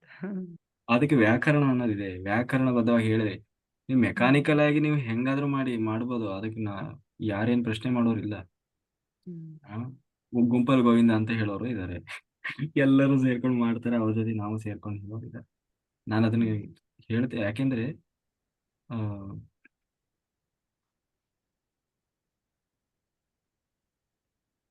ಅದ್ರ ಶಕ್ತಿ ಬಗ್ಗೆ ಹೇಳ್ತಾ ಇರೋದ್ನ. ಮಂತ್ರಕ್ಕೆ ಅಷ್ಟು ಶಕ್ತಿ ಇದೆ. ಇಂದ್ರನನ್ನು ಸಾಯಿಸುವ, ಇಂದ್ರನನ್ನು ಕೊಲ್ಲುವ ಮಗ ಹುಟ್ಟಬೇಕು ಅಂತ ಯಾಗ ಮಾಡಿದ್ರು. ಮಂತ್ರ ಹೇಳುವಾಗ ಸ್ವಲ್ಪ ವ್ಯತ್ಯಾಸ ಆಯ್ತು. ಇಂದ್ರನನ್ನು ಹೋಗಿ ಇಂದ್ರನಿಂದ ಅನ್ನೋದಾಯ್ತು. ಅಂತ ಮಗ ಹುಟ್ಟುತ್ತಾನೆ. ಆ ಮಂತ್ರಕ್ಕೆ ಅಷ್ಟು ಶಕ್ತಿ ಇದೆ. ಒಂದೊಂದು ಸ್ವರದಲ್ಲೇ ವ್ಯತ್ಯಾಸ ಇರ್ತದೆ. ಅವಾಗ ರುದ್ರಾಸುರ ಅಂತ ಹುಟ್ಟಿ ಬರ್ತಾನೆ. ಅವನು ಇಂದ್ರನಿಂದ ಸತ್ತು ಹೋಗ್ತಾನೆ. ಇಂದ್ರನ ಸಾಯಿಸ್ಬೇಕು ಅಂತ ಯಜ್ಞ ಮಾಡ್ತಾರೆ. ಭಾರಿ ದೊಡ್ಡ ಯಜ್ಞ, ಯಾಗ ಮಾಡಿ ಅದರಲ್ಲಿ ಆಹುತಿ ಕೊಡುವಾಗ ಮಂತ್ರ ಹೇಳ್ತಾರೆ, ಇಂದ್ರನನ್ನು ಅನ್ನೋ ಆ ಸ್ವರ ಅಂದ್ರೆ ನಾನು ಅರ್ಥ ಹೇಳ್ತಾ ಇದ್ದೀನಿ, ಆ ಸ್ವರದ ಅರ್ಥ ಇಂದ್ರನನ್ನು ಅಂತ ಆಗ್ಬೇಕಿತ್ತು ಆ ಸ್ವರ, ಆದ್ರೆ ಅದು ಸ್ವಲ್ಪ ಮಿಸ್ಟೇಕ್ ಆಯ್ತು. ಅದು ಇಷ್ಟ ಆಗುತ್ತೆ. ಇಂದ್ರನಿಂದ ಆಗ್ಬಿಡ್ತು. ಹಂಗೆ ಅದರಲ್ಲಿ ನೀವು ಅದರಲ್ಲಿ ಅದು ಏನೇನೋ ಅದು ಬೀಜ ಮಂತ್ರಗಳು ಅದರಲ್ಲಿ ಋಷಸ್ವರ, ಆಮೇಲೆ ದೀರ್ಘ ಸ್ವರ, ಅದೆಲ್ಲ ಏನಿರ್ತದೆ ಹಾಗೆ ಹೇಳಿದಾಗ್ಲೇ ಅದು, ಇಲ್ಲಾಂದ್ರೆ ಅನರ್ಥ ಆಗ್ತದೆ. ಅನರ್ಥ ಆಯ್ತು ಅಂದ್ರೆ ಅದೇ ರಿಸಲ್ಟೇ ನಮಗ್ ಬರ್ತದೆ. ರಿಸಲ್ಟ್. ಹ್ಮ್ ಅದರಲ್ಲಿ ಆ ರಿಸಲ್ಟ್ ಈ ರಿಸಲ್ಟ್ ಒಳ್ಳೇದು ಕೆಟ್ಟದ್ದು ಅಂತಲ್ಲ. ಅದು ವೈಬ್ರೇಷನ್ ಅನ್ನೋದು ಹಾಗೆ, ಅದು ಎರಡೂ ಇರ್ತದೆ. ನಾವು ಸ್ವಲ್ಪ ಗಮನಿಸ್ಬೇಕಾಗ್ತದೆ. ನಾವ್ ಹೇಳ್ದಂಗೆ ಅಂದ್ರೆ ನಾವ್ ಹೇಳ್ದಾಗ ನಿಮ್ಗೆ ಅದು ಕರೆಕ್ಟ್ ಅನ್ಸಿದ್ರೆ ನೀವು ಓಕೆ ಮಾಡಿ ಅಥವಾ ಇಲ್ಲಿದ್ರೆ ಪರವಾಗಿಲ್ಲ, ಏನ್ ತೊಂದ್ರೆ ಇಲ್ಲ. ನೋಡೋಣ ಮೇಡಮ್. ಶೋಭಾ ಮಾಸ್ಟರ್ ಮಾತಾಡಿ. ನಮಸ್ತೆ ಸರ್. ನಮಸ್ತೆ madam. Sir congratulation sir. Thank you madam. Sir sir ಅದೆಲ್ಲ ಲಲಿತಾ ಸಹಸ್ರನಾಮ ಬಗ್ಗೆ ಹೇಳ್ತಿದ್ರಲ್ಲ, ನಾನು ಮೊದ್ಲು ಯಾವಾಗಾದ್ರೂ ಒಮ್ಮೆ ಓದ್ತಿದ್ದೆ ಸರ್ ಹಂಗೆ. ಬಟ್ ಸರ್ ಈಗ ಎಲ್ಲ ಬುಕ್ಸ್ ಯಾವ್ದಾದ್ರು ಒಂದು ತಗೊಂಡಿರ್ತೇವಲ್ಲ ನಾವು, ಅದ್ರಲ್ಲೆಲ್ಲ ಕರೆಕ್ಟೇ ಬರ್ದಿರ್ತಾರ ಸರ್? ಯಾವ್ದಾ ಬುಕ್ಸ್ ಅಲ್ಲಿ ಕರೆಕ್ಟ್ ಪ್ರಿಂಟ್ ಆಗಿದೆ? ನಾವು ಯಾವ್ದಾದ್ರು ಒಂದು ಬುಕ್ ತಗೊಂಡಿರ್ತೇವಲ್ವಾ, ಅದ್ರಲ್ಲೆಲ್ಲಾನು ಎಲ್ರು ಯಾವ್ದಾದ್ರು ಬುಕ್ ಇದ್ರು ಚೆನ್ನಾಗೇ ಬರ್ದಿರ್ತಾರೆ. ಬುಕ್ಸ್ ಅಲ್ಲಿ ಕರೆಕ್ಟ್ ಪ್ರಿಂಟ್ ಆಗಿರ್ತದೆ, ಆದ್ರೆ ಅದ್ರ ಹೇಗೆ ಉಚ್ಚಾರ ಮಾಡ್ಬೇಕು ಅನ್ನುವ ನಿಮಗೆ ಇದಿರ್ತದ, ವ್ಯಾಕರಣ ಗೊತ್ತಿರ್ತದ? ಇಲ್ಲ. ಆದ್ಮೇಲೆ ಅದು ಎಲ್ಲ ರಚನೆ ಆದದ್ದು ಸಂಸ್ಕೃತದಲ್ಲಿ, ಅದನ್ನ ಕನ್ನಡದಲ್ಲಿ ಪ್ರಿಂಟ್ ಹಾಕಿರ್ತಾರೆ. ಆ ವ್ಯಾಕರಣ ಅನ್ನೋದು ಸಂಸ್ಕೃತದ ವ್ಯಾಕರಣವೇ ಬೇರೆ ಇದೆ, ನಾವು ಕನ್ನಡದ ವ್ಯಾಕರಣನೇ ಬೇರೆ ಇದೆ. ಸಂಸ್ಕೃತದಲ್ಲಿ ಇಂತಿಂತ ಶಬ್ದವನ್ನ ಹೀಗೀಗೆ ಉಚ್ಚಾರ ಮಾಡಬೇಕು, ಅದು ಹೀಗೆ ಬರಬೇಕು. ಅದರಲ್ಲಿ ನಾವು ಅನುಷ್ಟಪು ಛಂದಃ ಎಲ್ಲ ಹೇಳ್ತೀವಲ್ಲ, ಅದು ಓದ್ಕೊಂಡ ಹೋಗೋದಲ್ಲ, ಅದು ಪ್ರೊಸೀಜರ್, ಅದು ಪ್ರೊಸೆಸ್ ಮಾಡ್ಬೇಕು ಅದನ್ನ ಅದು ಯಾರು ಆ ವೇದಾಧ್ಯಯನ ಯಾರು ಮಾಡಿರ್ತಾರೆ ಅವ್ರಿಗೆ ಗೊತ್ತಿರ್ತದ. ಅದು ಅನುಷ್ಟಪ್ ಛಂದಃ ಬಗ್ಗೆ ತಿಳಿಸಿ ಚೆನ್ನಾಗಾಯ್ತು ಸರ್. ಛಂದಃ ಅನ್ನೋದು ಓದೋದಲ್ಲ, ಅದು ನಾವು ಮಾಡೋದು, ನಾವು ಮಾಡ್ಕೊಳ್ಳೋದು. ಸರ್ ಈಗ ಅದು ಬುಕ್ ಮನೇಲಿ ಇರುತ್ತಲ್ಲ, ಅದ್ ಹಂಗೆ ಸುಮ್ನೆ ಇದ್ರು ನಡೆಯುತ್ತಾ ಸರ್? ಅಂದ್ರೆ ನಾವು ಓದದೇ ಇದ್ರೆ? ಇಟ್ಕೊಳ್ಳಬಹುದು. ಸರ್ ಆಮೇಲೆ ಸರ್ ನಾವು ಆಡಿಯೋ ಪ್ಲೇ ಮಾಡ್ಬೋದಾ ಸರ್? ವಿಷ್ಣು ಸಹಸ್ರನಾಮ ಆಮೇಲೆ ಇದು ಲಲಿತಾ ಸಹಸ್ರನಾಮ ಮನೇಲೆಲ್ಲ ಅದು ಬೇಕಾದ್ರೆ ಹಾಕೊಂಡು ಧ್ಯಾನ ಮಾಡಿ. ಹಾಕೊಳ್ಳುವಾಗ ಏನಾದ್ರು ಸುಮ್ನೆ ಹೇಳ್ತಾ ಹೋಗ್ತೇವೆ, ಅದು ಕೇಳಿ ಹಂಗೆಲ್ಲ ನಡೆಯುತ್ತಾ? ಅಂದ್ರೆ ಕೇಳ್ತಾನೆ ಹೇಳ್ತೇವಲ್ಲ ಕೆಲಸ ಮಾಡ್ತಾ. ನೋಡಿ ಕೇಳೋದ್ರಲ್ಲಿ ಡೌಟ್ ಸರ್, ಅದಕ್ಕೆ ಕೇಳಿದೆ. ಯಾವ್ದಾದ್ರು ಹಾಕಿದಾಗ ಅದು ಬಾಯಲ್ಲಿ ಬಂದ್ಬಿಡತ್ತೆ ಕೇಳ್ತಾ. ನಾನು ಹೇಳೋದೇನಂದ್ರೆ ವಿಷ್ಣು ಸಹಸ್ರನಾಮ ಹೇಳಿ, ಯಾಕೆಂದ್ರೆ ಅಲ್ಲಿ ಬಹಳ ಈಸಿಯೆಸ್ಟ್ ಇದೆ, ಅದರಲ್ಲಿ ಅಷ್ಟು ಡಿಫಿಕಲ್ಟ್ ಇಲ್ಲ. ಆಮೇಲೆ ರಿಸಲ್ಟ್ ಅಂತ, ಬಟ್ ಶಕ್ತಿ ಸೇಮ್ ಶಕ್ತಿನೇ ಇದೆ. ಬಟ್ ನಾನು ಅದರಲ್ಲಿ ಇಮಿಡಿಯೇಟ್ ರಿಸಲ್ಟ್ ಅದೆಲ್ಲ ಹೇಳೋಲ್ಲ. ವಿಷ್ಣು ಸಹಸ್ರನಾಮ ಇಸ್ ಬೆಟರ್, ಯಾಕೆಂದ್ರೆ ಅದರಲ್ಲಿ ಕ್ಷಮಾಪಣ ಎಲ್ಲ ಇದೆ.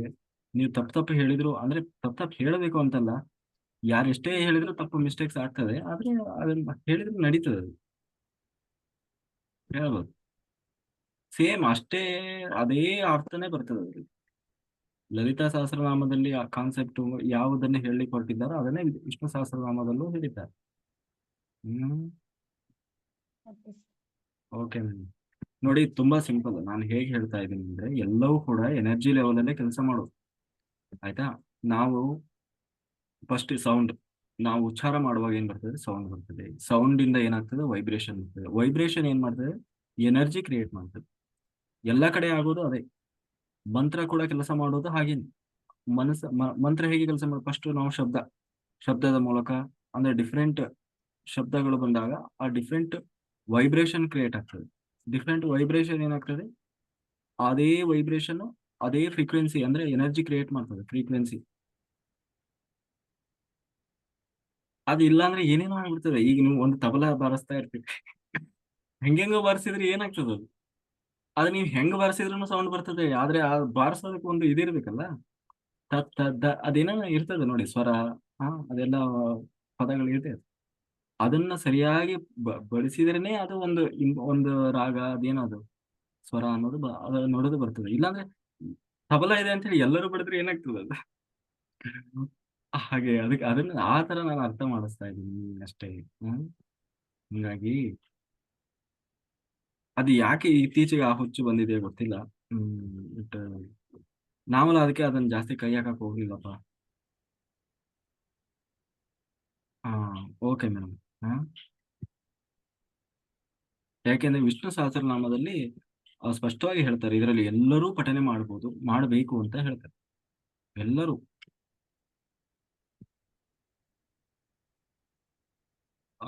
ಶಶಿಕಲಾ ಮಾಸ್ಟರ್ ಮಾಡ್ತಾರೆ. Okay, thank you madam.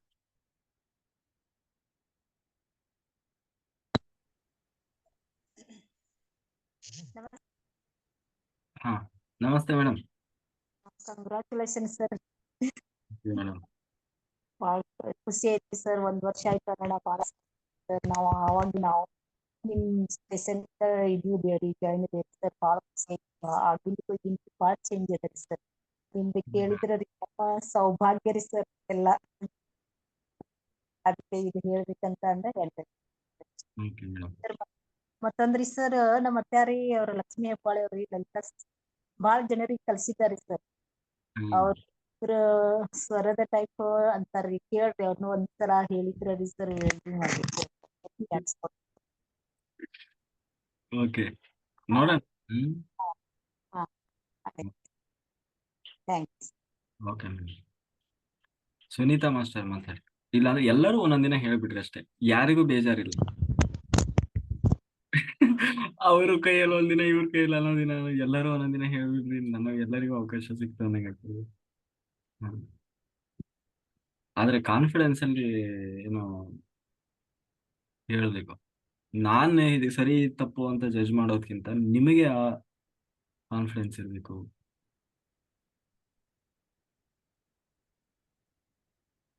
ಯಾರು? ಸುನೀತಾ ಮಾಸ್ಟರ್ ಮಾತಾಡಿ. ಅನ್ಮ್ಯೂಟ್ ಮಾಡಿ. ಸುನೀತಾ ಸುನೀತಾ ಭಟ್. ನಮಸ್ಕಾರ sir. Congratulation sir. Thank you madam. Lalita Sahasranama ನಾನು 2002ರಿಂದ ಸಾಮಾನ್ಯ ಓದ್ತಾ ಬಂದಿದ್ದೇನೆ. ನಮ್ಗೆ ನನ್ನ ಯಜಮಾನರಿಗೆ ದುರ್ಮರಣ ಆಗ್ಬೋದು ಹೇಳಿದ್ರು ಜೋಯಿಸ್ರು. ಆಗ ಅವ್ರು ಹೇಳಿದ್ರು, ಒಂದು ತುಪ್ಪದ ದೀಪ ಉರಿಸಿ ದಿನಾಲು ಹೇಳ್ಬೇಕು ಸಂಜೆ ಹೊತ್ತು ಹೇಳಿದ್ರು. ಇವತ್ತಿನ ತನಕ ಅವರು ಈಗ ಮೊನ್ನೆ ತನಕ ಬಿದ್ದು ಮೇಲಿಂದ ಬೀಳ್ಬೋದು ಹೇಳಿ ಜೀವಹಾನಿ ಬಂದಿತ್ತು ಹೇಳಿದ್ರು. ಇಷ್ಟು ವರ್ಷ ಹೋಯ್ತು ಹೀಗೆ ದೇಶ ಹಾಳು ಉಂಟು ಅಂತ ಹೇಳಿದ್ದಾರೆ ಓದ್ಲಿಕ್ಕೆ. ಆದ್ರೆ ಈಗ 1 ವಾರ ಮೊದಲು ತೋಡಲ್ಲಿ ತೆಂಗಿನಕಾಯಿ ಹಾಕಿಟ್ಟು ಹೋಗಿ ಅಲ್ಲಿಯೂ ಬಿದ್ದು ಬಂದಿದ್ದಾರೆ. ಆದ್ರೆ ಜೀವ ಏನು ತೊಂದ್ರೆ ಬರ್ಲಿಲ್ಲ ಇಷ್ಟರವರೆಗೆ. ಹಾಗಾಗಿ ಪ್ರಯೋಜನ ಉಂಟು ಅಂತ ತೋರುದು ನನಗೆ. ಮಾನಸಿಕ ಸ್ಥಿತಿಯು ಹಾಳಾಗ್ಬೋದು ಹೇಳಿದ್ದಾರೆ. ಅದು ಸಹ ಏನು ತೊಂದ್ರೆ ಬರ್ಲಿಲ್ಲ ನಂಗೆ. ನಮಗಿಬ್ರಿಗೂ ಒಂದೇ ಸಮಯಕ್ಕೆ ಪೆಟ್ಟು ಬೀಳ್ತದೆ ಹೇಳಿದ್ರಾಯ್ತು. ಅಂಥದ್ದೇನು ತೊಂದ್ರೆ ಬರ್ಲಿಲ್ಲ. ಏನೋ ಸ್ವಲ್ಪ ತಲೆನೋವು ಬರ್ತದೆ, ಮರ್ತು ಹೋಗ್ತದೆ, ಅದು ಬಿಟ್ರೆ ಮತ್ತೆ ಯಾವ ಸಮಸ್ಯೆಯೂ ಬರ್ಲಿಲ್ಲ. ಹಾಗೆ ಆದ ಕಾರಣ ವಿಚಾರ ಸರಿ ಉಂಟು ಅಂತ ನನಗೆ ಗೊತ್ತಿಲ್ಲ. ಓದ್ತಾ ಇದ್ದೇನೆ. ಹಾಗೆ ನಿಮ್ಮ ಮುಂದೆ ಓದ್ಬೇಕು ಅಂತ ಆಸೆ ಉಂಟು.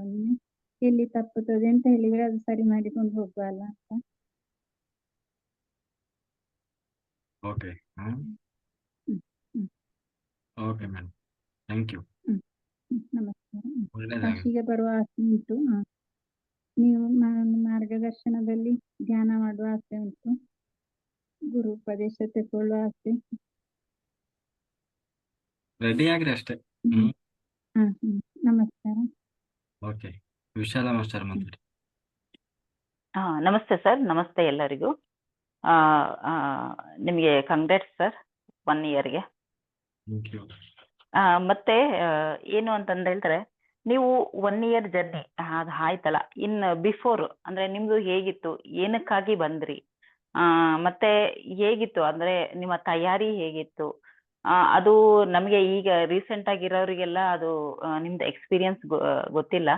ಇನ್ನು ಮುಂದಿನ ದಿನಗಳಲ್ಲಿ ನೀವು ನಿಮ್ಮ ಅನುಭವವನ್ನ ಹೇಳ್ಕೊಂಡ್ರೆ ನಮ್ಗೆ ತುಂಬಾ ಒಳ್ಳೇದಾಗುತ್ತೆ, ಸಹಾಯ ಆಗುತ್ತೆ, ಗೈಡೆನ್ಸ್ ಸಿಕ್ಕಂಗ ಆಗುತ್ತೆ ಅಂತ ಹೇಳಲಿಕ್ಕೆ ಇಚ್ಛೆ ಪಡ್ತೀನಿ ಸರ್.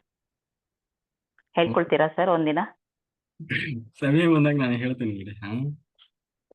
ಸರ್ ಹೇಳಿ. ಯಾಕೆಂದ್ರೆ ಇಷ್ಟು ಚಿಕ್ಕ ವಯಸ್ಸಿಗೆ ಇಷ್ಟೊಂದು ಜ್ಞಾನ, ಅವಾಗ ಎಲ್ಲರಿಗೂ ಅದು ಅನ್ಸುತ್ತೆ. ಯಾಕಂದ್ರೆ ಎಲ್ಲರೂ ಸ್ವಾಧ್ಯಾಯ ಮಾಡ್ತಾರೆ, ಆದ್ರೂ ನೀವು ಮಾಡುವಾಗ ನಿಮ್ಮಲ್ಲಿ ಏನೋ ಒಂದು ನಾಲೆಡ್ಜು ಯಾರೋ ಬಂದು ಹೇಳ್ತಾ ಇದ್ದಾರೆ, ಹೇಳಿಸ್ತಾ ಇದ್ದಾರೆ ಅಂತ ಹೇಳಿ ಫೀಲ್ ಆಗುತ್ತೆ, ಅದು ಗೊತ್ತಾಗುತ್ತೆ. ಅದು ಒಂದು ಹೇಳುವಾಗ ಓಕೆ, ನೀವು ನಾನಾ ತರದ ಜ್ಞಾನಗಳನ್ನ ಭಗವದ್ಗೀತೆ ಹೇಳಿದಿರಿ, ಮತ್ತೆ ಏನು ಯಾವ್ದ್ರದ್ದು ಈಗ ಹನುಮಂತ ಇದ್ರದ್ದು ಯಾವ್ದ್ರದ್ದು ಹಿಂದೆ ಇನ್ನು ಏನೇನ್ ಹೇಳಿದ್ರೆ ಗೊತ್ತಿಲ್ಲ.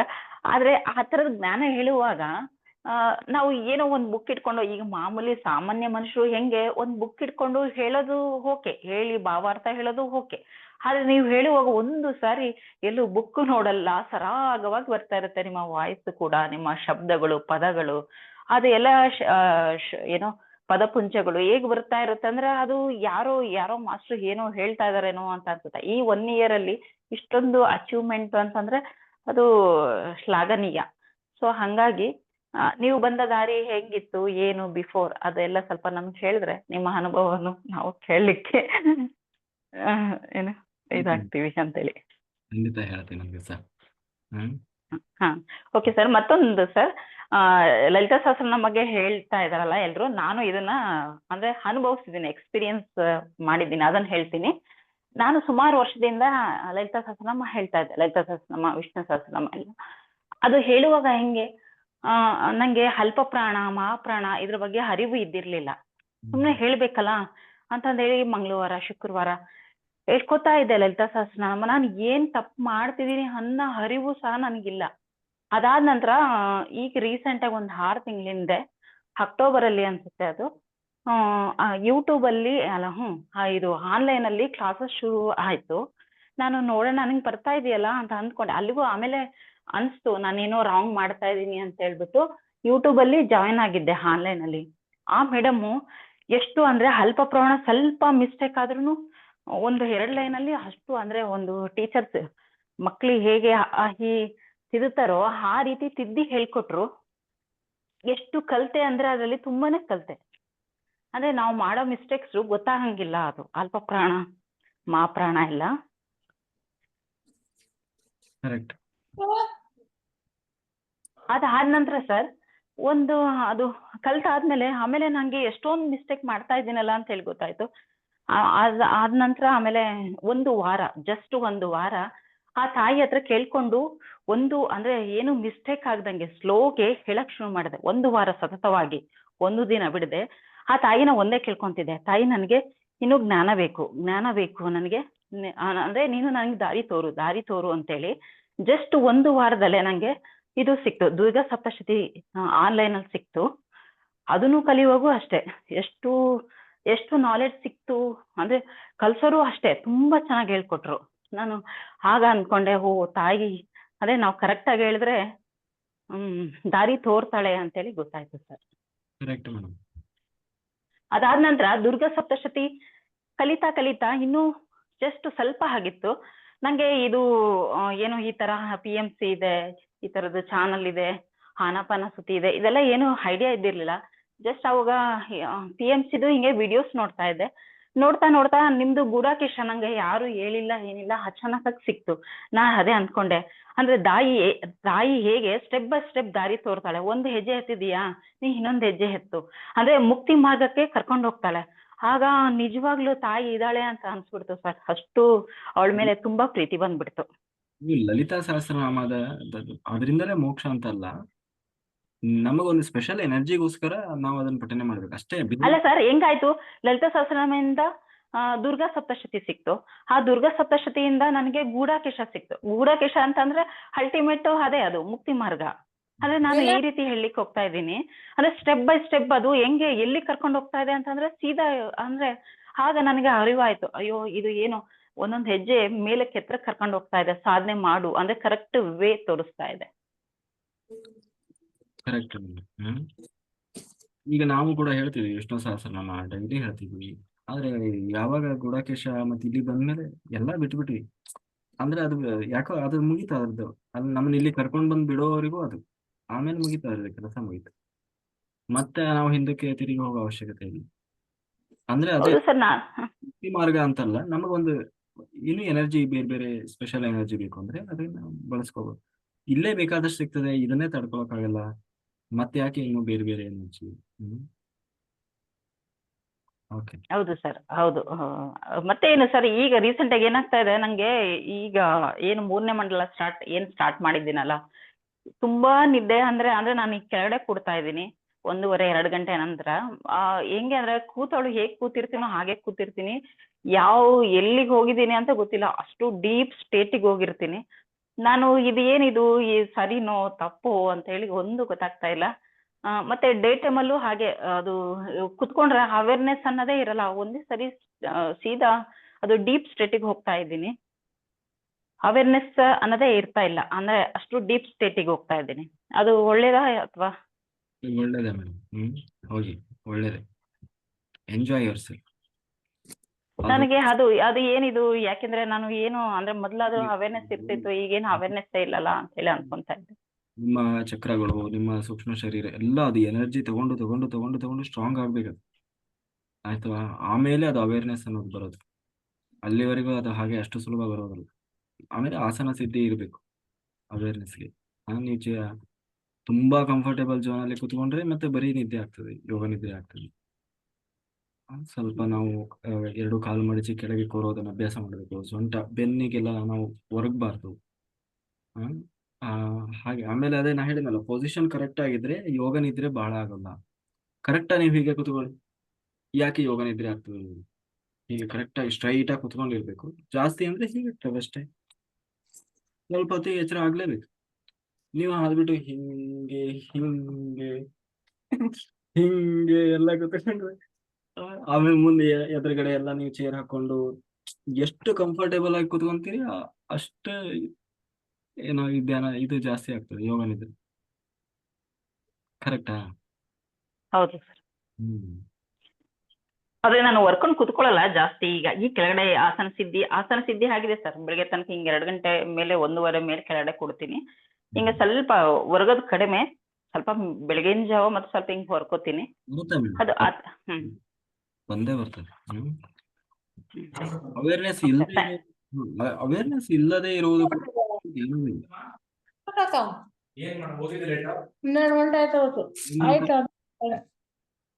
ಪ್ರೇಮಲತಾ ಮೇಡಮ್. ಸರ್ ನಮಸ್ತೆ. ನಮಸ್ತೆ ಮೇಡಮ್. ವಿಡಿಯೋ ಆಫ್ ಆಗಿದೆ. ಹೌದಾ? Congratulation sir. Thank you madam. 1 ವರ್ಷ ಮುಗೀತು. Thank you. 1 ವರ್ಷ ಮುಂಚೆಯಿಂದ ನಮ್ಮ ಗ್ರೂಪ್, ನಾವು ನೀವೆಲ್ಲ ಒಟ್ಟಿಗೆ ಗ್ರೂಪ್ ಅಲ್ಲಿ ಇದ್ವಿ, ಸವಿತಾ ಮೇಡಮ್ ಗ್ರೂಪ್ ಅಲ್ಲಿ. ಹೌದು ಮೇಡಮ್. ಎಷ್ಟು ಬ್ಯಾಚಿಗೆ ಸೇರ್ಕೊಂಡಿ ಸರ್ ನೀವಲ್ಲಿ? ಸವಿತಾ ಮೇಡಮ್ ಬ್ಯಾಚ್ ಅಲ್ಲಿ 9th ಬ್ಯಾಚ್ ಇಂದಾನು ಒಟ್ಟಿಗೆ ಇದ್ವಿ 9 ಅನ್ಸುತ್ತೆ ಸರ್. 9 ಅನ್ಸುತ್ತೆ. ಹೌದೌದು. ಅದೇ ಚಿಕನ್ 1.5 ಇಯರ್ ಮೇಲೆ ಆಯ್ತು. ಚೆನ್ನಾಗ್ ಬರ್ತಾ ಇದೆ ಸರ್, ಚೆನ್ನಾಗಿದೆ. Okay madam. ನಾವು ಲಲಿತ ನಮ್ಮ ಡೈಲಿ ಹೇಳ್ತೀವಿ, ಗ್ರೂಪ್ ಅಲ್ಲಿ ಹೇಳ್ತೀವಿ, ಯಾರು ಎಲ್ಲೂ ತಪ್ಪು ಹೇಳಲ್ಲ. ಅಷ್ಟೇ. ಪ್ರಾಕ್ಟೀಸ್ ಮಾಡಿದ್ರೆ ಖಂಡಿತ ಬರತ್ತೆ ಅದು. MS ಸುಬ್ಬಲಕ್ಷ್ಮಿ ಅವ್ರು ಆಡಿದ್ದಾರೆ, ಯೂಟ್ಯೂಬ್ ಅಲ್ಲಿ ಕೇಳಿ, ತುಂಬಾ ಚೆನ್ನಾಗಿ ಬರ್ತಾ ಇದೆ ಸರ್ ಅದು. ಓಕೆ. ಎಲ್ಲಾ ಮಾಸ್ಟರ್ಸ್ ಕೇಳಿ ಅದ್ರಲ್ಲಿ. Okay madam. ಸುಬ್ಬಲಕ್ಷ್ಮಿ ಆಡಿರೋರು ತುಂಬಾ ತುಂಬಾ ಚೆನ್ನಾಗಿದೆ ಅದು. ಲಲಿತ ಸಹಸ್ರನಾಮ, ವಿಷ್ಣು ಸಹಸ್ರನಾಮ ಎರಡನ್ನು. Okay. Okay okay madam. Thank you. ಎಲ್ಲರಿಗೂ ಥ್ಯಾಂಕ್ ಯು. ಎಲ್ಲರಿಗೂ ಕಂಗ್ರ್ಯಾಚುಲೇಷನ್. ಎಲ್ಲರಿಗೂ ಈ ಯಶಸ್ಸಿನ ಒಂದು ಏನು ಪಾಲು ಎಲ್ಲರಿಗೂ ಸಿಗಬೇಕಾದದ್ದು, ಮತ್ತೆ ಎಲ್ಲರ ಸಹಕಾರ. ಇದು ಹೀಗೆ ಮುಂದುವರಿಲಿ. ಇನ್ನೂ ಕೋಟ್ಯಾಂತರ ಜನರಿಗೆ ಈ ಒಂದು ಜ್ಞಾನ ವಿದ್ಯೆ ಎಲ್ಲವೂ ಸಿಗಬೇಕು. ಎಲ್ಲರೂ ಧ್ಯಾನ ಮಾರ್ಗಕ್ಕೆ ಬರಬೇಕು, ಎಲ್ಲರೂ ಯೋಗಿಗಳಾಗಬೇಕು, ಎಲ್ಲರೂ ಮೋಕ್ಷ ಮಾರ್ಗಕ್ಕೆ ಹೋಗಬೇಕು. ಅದೇ ಎಲ್ಲರ ಉದ್ದೇಶ. ಅದರಲ್ಲಿ ನಂದು ನಿಂದು ನಾನಾಗ್ಬೇಕು, ಅದಾಗ್ಬೇಕು, ಇದೇ ಆಗ್ಬೇಕು ಅಂತ ಏನಿಲ್ಲ. ಎಲ್ಲರೂ ಒಟ್ಟಿನಲ್ಲಿ ಲೌಕಿಕವಾಗಿ ಮತ್ತೆ ಆಧ್ಯಾತ್ಮಿಕವಾಗಿ ಎಲ್ಲರದ್ದು ಸಾಧನೆ ಆಗಬೇಕು ಮಧ್ಯಮ ಮಾರ್ಗದಲ್ಲಿ. ಈಗ ಸಂಕಲ್ಪ ಮಾಡಿ ಧ್ಯಾನ ಶುರು ಮಾಡಿ. ಆಯ್ತಾ? Thank you.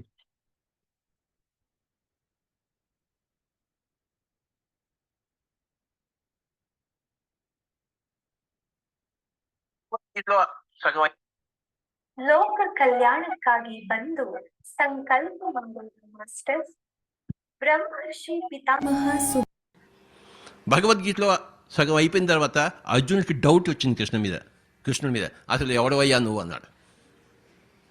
ఇలాంటి మాటలు ఎప్పుడు నీ దగ్గర వినలేదే. వీడు అడగలేదు, వాడు చెప్పలేదు.